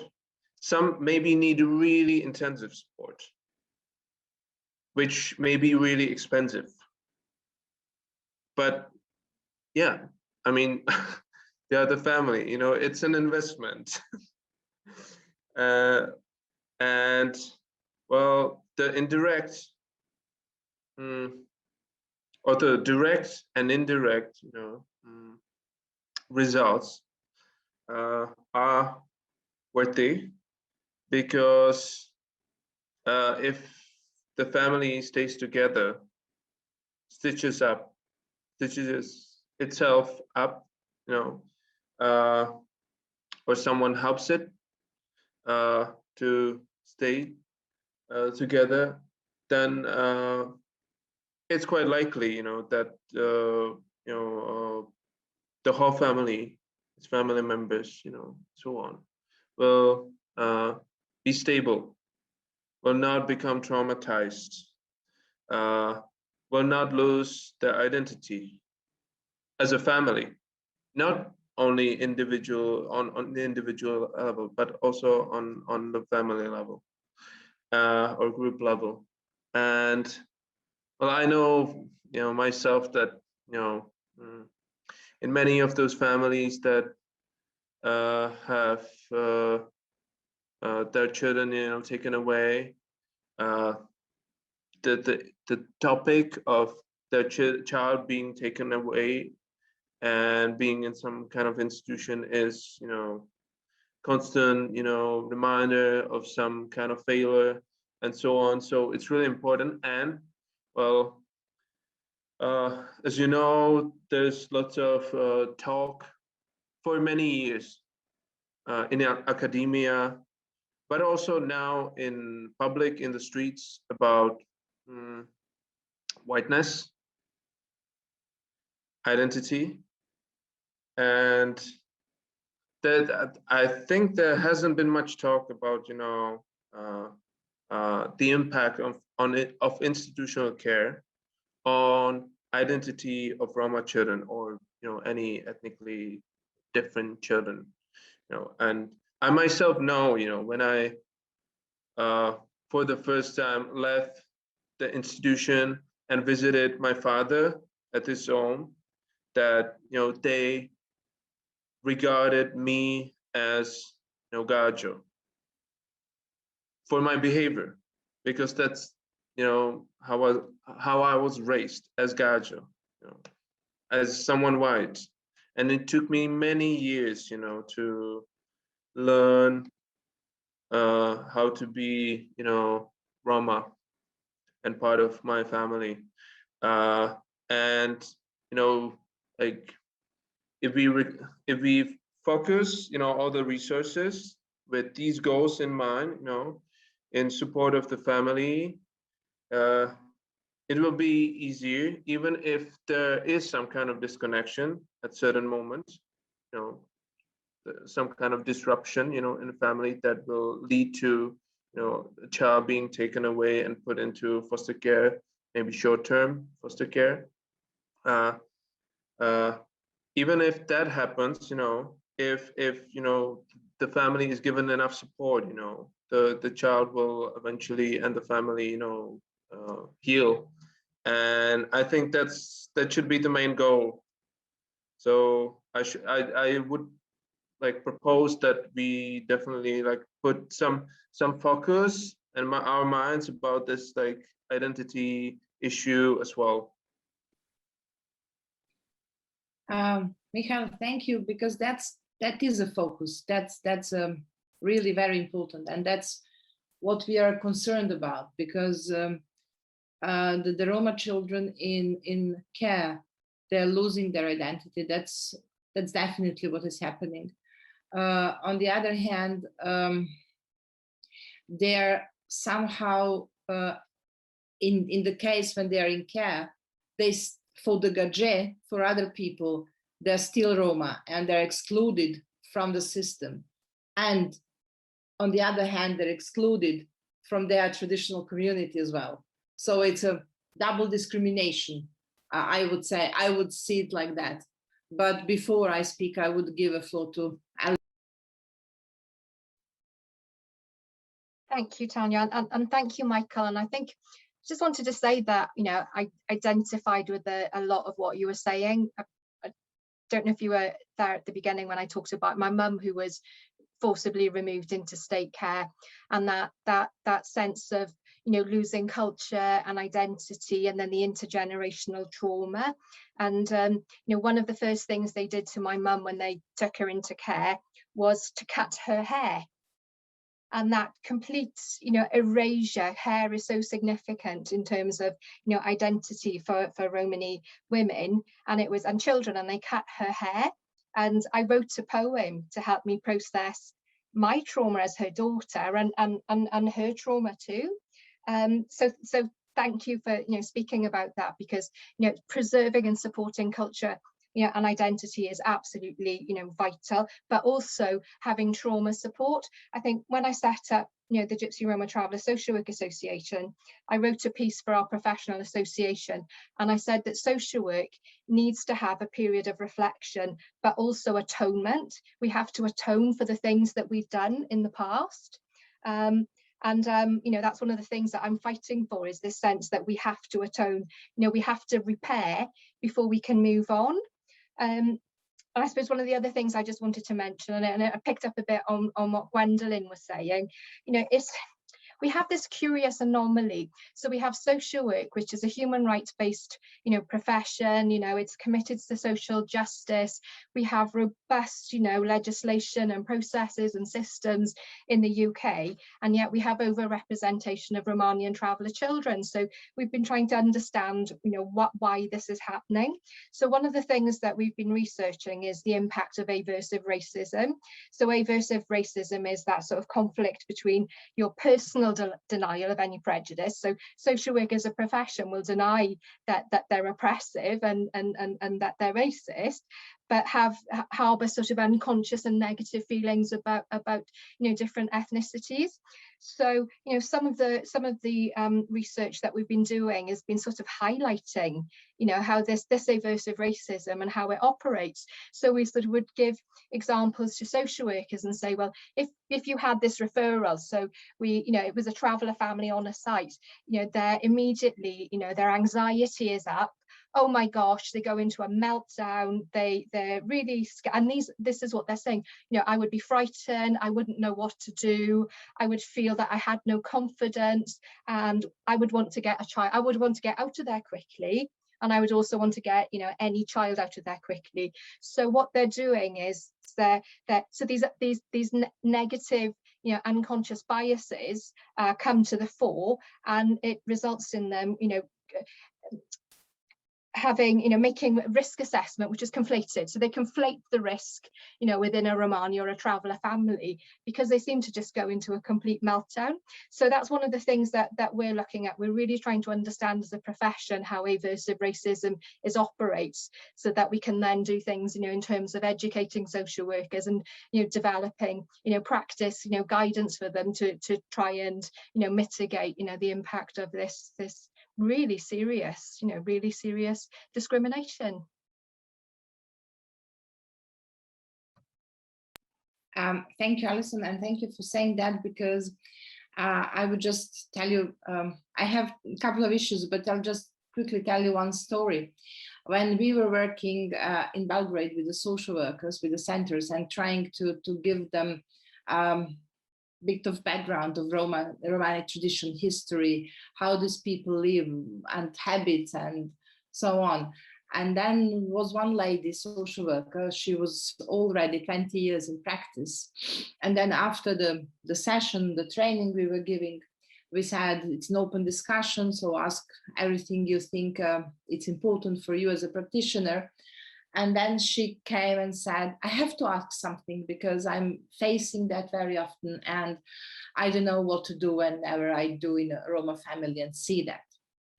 And then she mentioned, because in Belgrade, there are many people who came from Kosovo, so they are Muslim Roma, and they have a bit of different habits. So they have a cradle where they put baby in. They wipe the baby in the cradle because that's the easiest way, because then mother can work and from time to time push the cradle, so the baby is sleeping or having a sort of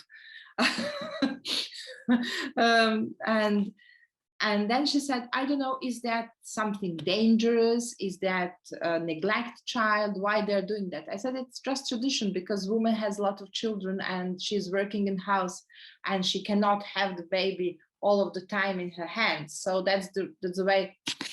And then you see actually from that question that people, even the social workers, coming into the field, they have no clue what's all that about, and they feel ashamed just to ask the client why you are doing that, because the woman will explain it, and that is why is that happening.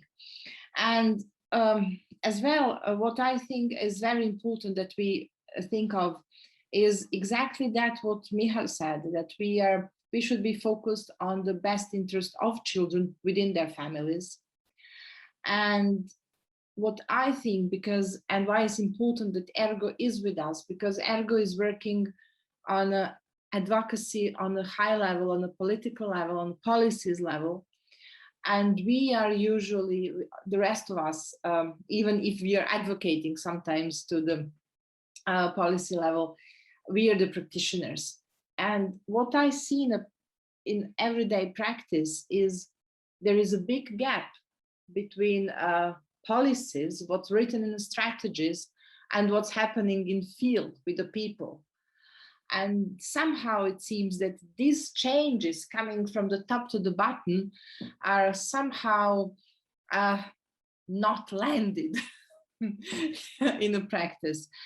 And I think that if we are completely out of the box thinking, that maybe we as professionals and we as a team, we can really go into deep policies reading, but we have to think how we bring those changes in the practice, what we can do, and how we can do another approach from the bottom to the top. So how we can, because that's what is happening in Czech Republic, that's what is Edita telling us, and Michal, I'm pretty much sure is happening more or less the similar issues in Romania, in Bulgaria, in Hungary, in Slovakia, in Poland, Serbia, Bosnia and Herzegovina, Croatia, Macedonia. So you have a lot of countries, exactly that scenario, which is it's extreme scenario as well, I would say. And then I have read very dangerous reports from Italy as well. And I'm very sorry that we don't have anybody here from the south of Europe, like Italy, Spain, Portugal, but I hope that we'll get in contact with these people. And France as well. I'm really thinking that it's a broad scope of different discriminations against Roma children happening on institutional basis. And if we somehow think through how to challenge the system and what we can all together do, so we can develop our national strategies, but as well we should maybe see on international level, because I think, and I'm really happy that is the truth. This is the first meeting like this that we have internationals discussing the same issue, Roma people, because usually the agendas are proposed or suggested or somehow imposed to the Roma community. So you have a lot of projects happening and programs, but they are just some other people say what you should do actually. And we are here, nobody is telling us what should be done. So we can think at least clearly and freely and say what we would like to be done. And I know that the battle in future is a difficult battle. It's not going to be easy, but I think that this issue, Roma children in care, is extremely important, because through that issue we see all the little ways of discrimination, how the system works toward Roma people. Because when we heard that what Michal said, and that's about housing, and you have 1,000 of projects regarding housing, but still Roma people are living in a poor conditions. Then it's about employment, because maybe some families could look after their children if they have stable income, and that's not happening. And then you have education, because, okay, Michal did a good job. He has a degree in international politics, but many other children in care never ended in that situation. So and then health, and then as Edita said as well in the remark in the chat, now it's happening because of the health issues, because of many other issues, that children are taken away as well, if that's not poverty, as well if they are taken from their family because they're somehow neglected, or there is some health issue in the family as well. The identity is in a question when they come into the institution. So as well in ex-Yugoslavia, I would say that there is no information on that, how many Roma children are in care. Of course, they're all saying nice words. We don't want to say that because that's not important, blah, blah, blah, blah. But that's not true. We know that one of the reasons is they don't want to demystify what they are doing with it. They don't want to show us how they treat really Roma families and Roma children. So I think that there are many open issues, many open questions, but what gives me hope is that we know from the daily work, from the field, how it looks like. And maybe all of us have some idea how that can be changed in a practice. Now, and then we write policies. Because I think that maybe the practice are the more challenging at the time being. So please. Carmen, you have wrote something.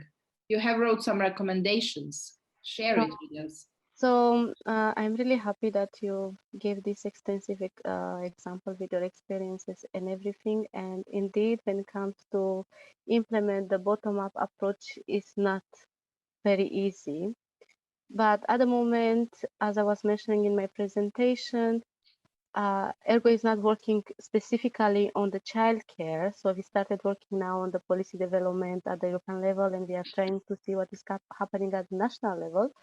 But what can I say, and how I can see it as a recommendation is the fact that we have those one who have practice and those one who pass through so many experiences to be now partners with the institution, because the new action plans that they are also post-COVID, the recoveries, all the new policies that the ministries have to develop, we have to be the ones who are bothering them all the time, who is coming them and is going to the offices and that is like, I want to see the strategy, I have this expertise, I have this idea, even to go to the institution that are working and to push with recommendation, because one is just to speak among each other and another one is just to go with the document, with the framework that is from the commission, with the equality, whatever official document and law is there, we have to make use of it.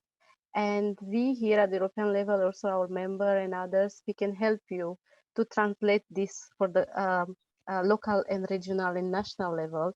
And with your experiences and your stories, we can translate them in an official language here. So this is our role, because we cannot just take personal stories and throw them there. We have to also have the evidence.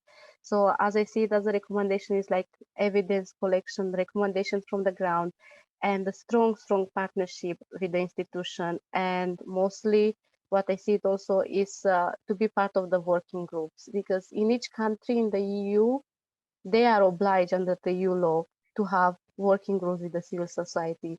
The thing is that they might do it, they might not, but we have to go and ask them when it is taking place. I want to be there, I want to monitor. So everything is about Roma civil society monitoring what is on the ground based on the top approach that is given for me here. another solution I cannot say at this moment, since we don't know yet what in 9 months the member states are going to have, because as I was mentioning, they really have a huge chapter. I invite you to go on our website and read the synthesis paper, and there is a lot, absolutely a lot written about children in care and also Romani as a target group. So we have double power now to work for this file, because we have the two words that they were missing from any kind of strategy in the past. Thank you, Carmen. Yes, I think why this group is important and why we have to make it broader is I'm really going to be completely honest. But if you follow Roma issues, you always have people somehow they're coming together. You have paid conferences, somebody is paying that something is going to be mentioned. And we here are not any group like that. And I think what is important about this group is our strength and voice from the practice. And I think that we should develop a group and try each of us to bring more people in, to find people in other countries, and to bring them in, and maybe to make a board that we can, instead of waiting governments to tell us what should be done, that we tell them what has to be anyway changed, and we know how to change. Because what I'm afraid always is that you have some people, and I have seen that a lot. There are two things regarding Roma. First of all, they always say it's like a vicious circus, so you can never go out of that circus. That's one thing. And the second thing is that Roma people have or should, something is imposed. You should do this, you should do that, you should change this and that.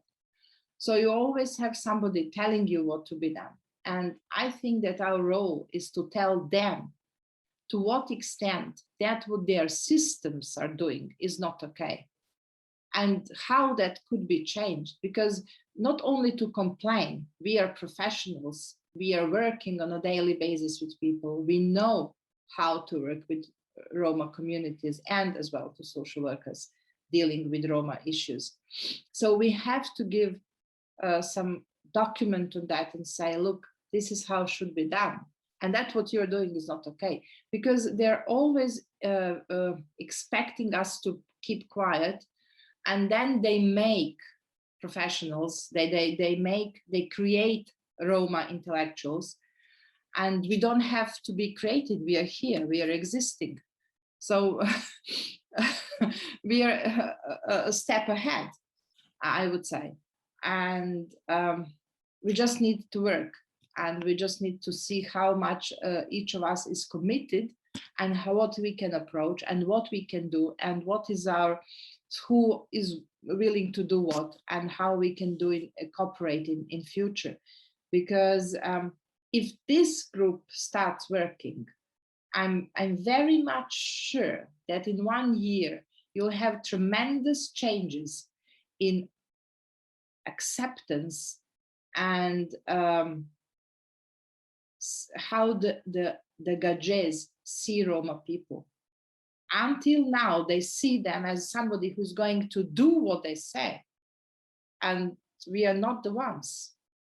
So that's my attitude. That was always my attitude. I never committed to do what somebody was telling me to do. So I was always thinking, even though when I was not working with Roma NGOs, I was telling them why you're doing this and that. So I do believe that the changes are possible, and I just believe that we have to be a bit of really courage, and that we don't have to make a protest, because protest doesn't help at this issue. But maybe we can start with some way. We can agree what's that and say, yes, that's the first step, we're going to do it. Because and maybe first step can be that because this meeting is going to be streamed on the 23rd of June, maybe we can let know all governments child committees, UNICEF, European Commission, etc., that we had a meeting, because that's maybe to make us at least visible, and they can see what we have been talking about, and they can start thinking, okay, these people do know something about social care and Roma culture and community, because usually it's vice versa. Jestli můžu navázat na Tanu. Edita would like to say something. Budu mluvit o tom, jak se podívat do hloubky na analytické materiály, strategické materiály, jako jsou třeba strategie romské integrace přijaté jako národníma členskýma zeměma a vlastně jejich dopad do reality. She wants to discuss how to look at the strategic documents and their impact on reality very quickly. Protože to je to nejzásadnější. That's the most important thing. A my se musíme ptát, na koho se obrátit v rámci mezinárodních a národních autorit na úrovni veřejné moci. We have to ask who is the international public authority that we should be turning to in the first place. Na té národní úrovni vzhledem k tomu, že Evropská komise vyhodnocuje strategie romské integrace. That's because it's the commission that assesses all of these national level strategies. Vnímám tam jako zásadní problém, že sice dokážou velmi dobře popsat situaci a navrhnout doporučení, tak vidím ten problém, že ty doporučení jsou jenom v rovině jakési jako proklamace toho, co by se mělo dít, a není to vymáháno.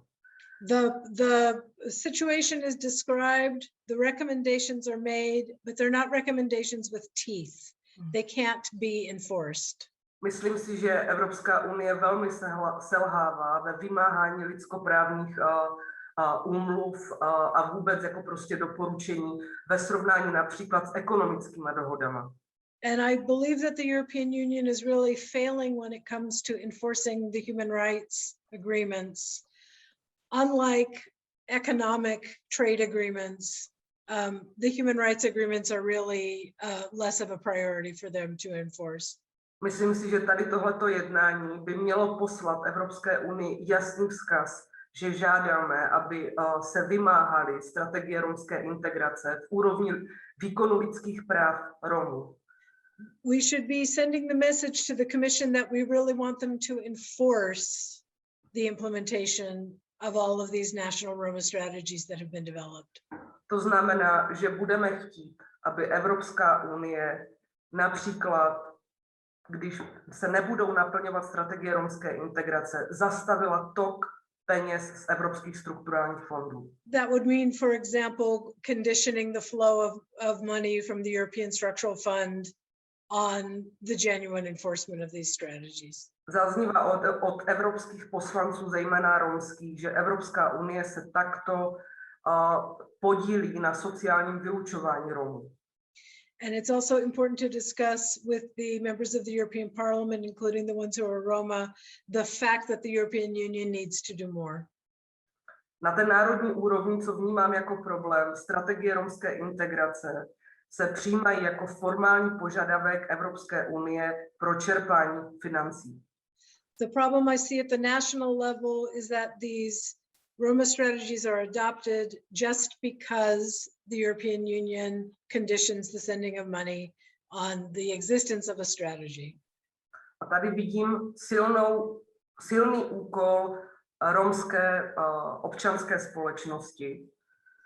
There's a big job for Roma civil society to do at the national level. Aby donutila vlády, že se stane integrace Romů politickým závazkem. We have to be forcing the governments to take the inclusion of Romani people as a political commitment. Například v tom smyslu, že vláda přijme v programových prohlášeních integraci Romů jako prioritu. For example, that the governments would be including Romani inclusion political program in their own program documents. Protože takové plány vláda musí plnit. Because those are the plans that governments have to fulfill. To, co je tam jako prostě nutné zdůraznit, musí to být politický závazek a strategie romské integrace, včetně akčních plánů, takhle musí být tlumočeny. There has to be political commitment and all of the recommendations and strategies and action plans. Without political commitment won't get anywhere. Jako příklad uvedu DH rozsudek versus ostatní proti České republice. We can consider the example of the DH verdict against the Czech Republic at the European Court of Human Rights, which is about children's segregation of Romani children in education. Od roku 2007 do posud Česká republika přijala řadu obecných opatření, které měly změnit situaci romských dětí v systému vzdělávání. Ever since 2007, the Czech Republic has been adopting different measures in response to the fact that this judgment against it exists. V tuhle chvíli jsem analyzovala legislativní i koncepční opatření Ministerstva školství a dalších jako prostě institucí veřejné moci. I've been analyzing what's been adopted. A došla jsem k závěru, který jako se chronicky opakuje, že ta opatření nemají žádný vliv. And unfortunately, my analysis has found that the recommendations that have been adopted are not having an impact on the situation. They're not changing anything. Každá členská země má vládního zmocněnce pro zastupování sporů těch členských států před Evropským soudem. All of the EU member states have a government representative that represents the states before the European Court of Justice. Ten předkládá zprávu Radě Evropy o plnění rozsudku. Not the European Court of Justice, the European Court of Human Rights. That is the entity that reports on how these judgments are being followed up on. Ty zprávy konstatují z České republiky, že potřebují víc času, aby se poznala efektivita těch opatření. And those reports usually say that it's going to take more time to understand whether what the Czech Republic has done or not is having an effect. Jenom pro příklad, školský zákon se u nás změnil celkem 15krát od roku 2004. Since the year 2004, the Education Act in the Czech Republic has been changed 15 times. Just to give you an example. Takže my jsme pořád na začátku a situace romských dětí v přístupu ke vzdělání, hlavně spravedlivému vzdělání, se nemění. And we're at the very beginning of this effort. The situation with regard to Romani children's equal access to education is not changing. It hasn't changed. A opět selhává Rada Evropy, která znova jenom proklamuje a žádné další silnější donucovací prostředky, jako je infringement, nepoužívá. Well, no, otevřelo, ale nepoužívá. There's not been any teeth. An infringement proceedings was opened, but it hasn't resulted in anything that would really get the government's attention to take the kind of action that's needed. Myslím si, že státy východního bloku velmi bojují s tím přechodem toho totalitářského režimu s tou demokratizací a ta společnost na tu demokratizaci stále není připravená. Je to i o výchově jako prostě celé té společnosti, o těch diskuzích, které ale ani občanská společnost romská neumí vést. I think that the Eastern countries are still grappling with the transition from totalitarianism to democracy. This is something that also Roma civil society in these countries has a difficulty with, this kind of transitions in addition to the larger societies. A vidím problém v tom, že si neumí zajistit masivní podporu Romů. And there's another problem, which is that we haven't managed to secure the large-scale support of Romani people for these ideas. To je za mě všechno, děkuji. That's all I want to say. Thank you. Thank you, Edita. Just Alison and I will please.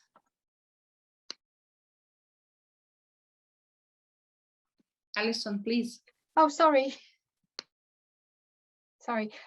So I think I've just put in about the International Federation of Social Work and how that could be, you know, a really important lever for us. I mean, it could be an opportunity for us to encourage them to initiate some research to look at social work practice in Europe and the UK. They've got precedents of initiating research. And I think I was just looking at your comment to see how we as an independent body can make that pressure. As an independent body, we can't, but what we can do is to support the social work members of this group to provide the evidence and to put the pressure. It would have to come through one of the social work member organisations. So I was just putting in the chat that the UK is a really influential member of the IFSW. So being a member of that, you can provide evidence to me or another member of this group that's a social worker and affiliated to IFSW to ask for that research to be initiated. Yes, that's clear. I was just thinking maybe I just wrote a short sentence. That's good about International Association Federation of Social Workers, because that's a referee international body where we can try to communicate with them and see how they can help us and encourage them to do that research. Because what is important about that research is to be European-wide. It's not just one institution or two institutions, because I must say that I was reading carefully the report from European Roma Rights Center, and there is a method that I would really, it's for discussion. And I think we have to be really careful about methods that we use in future, and that we can one day really talk about numbers and evidence, which is very important. That's very important. And the second thing, when I was mentioning that we should be a body, independent body, I was thinking of us as a group, that we have that sort of form, that we do not, we are here professionals, but we do not depend on governments, we do not depend on different donors, we don't depend on who what, but we can at least make a clear statement what we as a group do expect and who we are.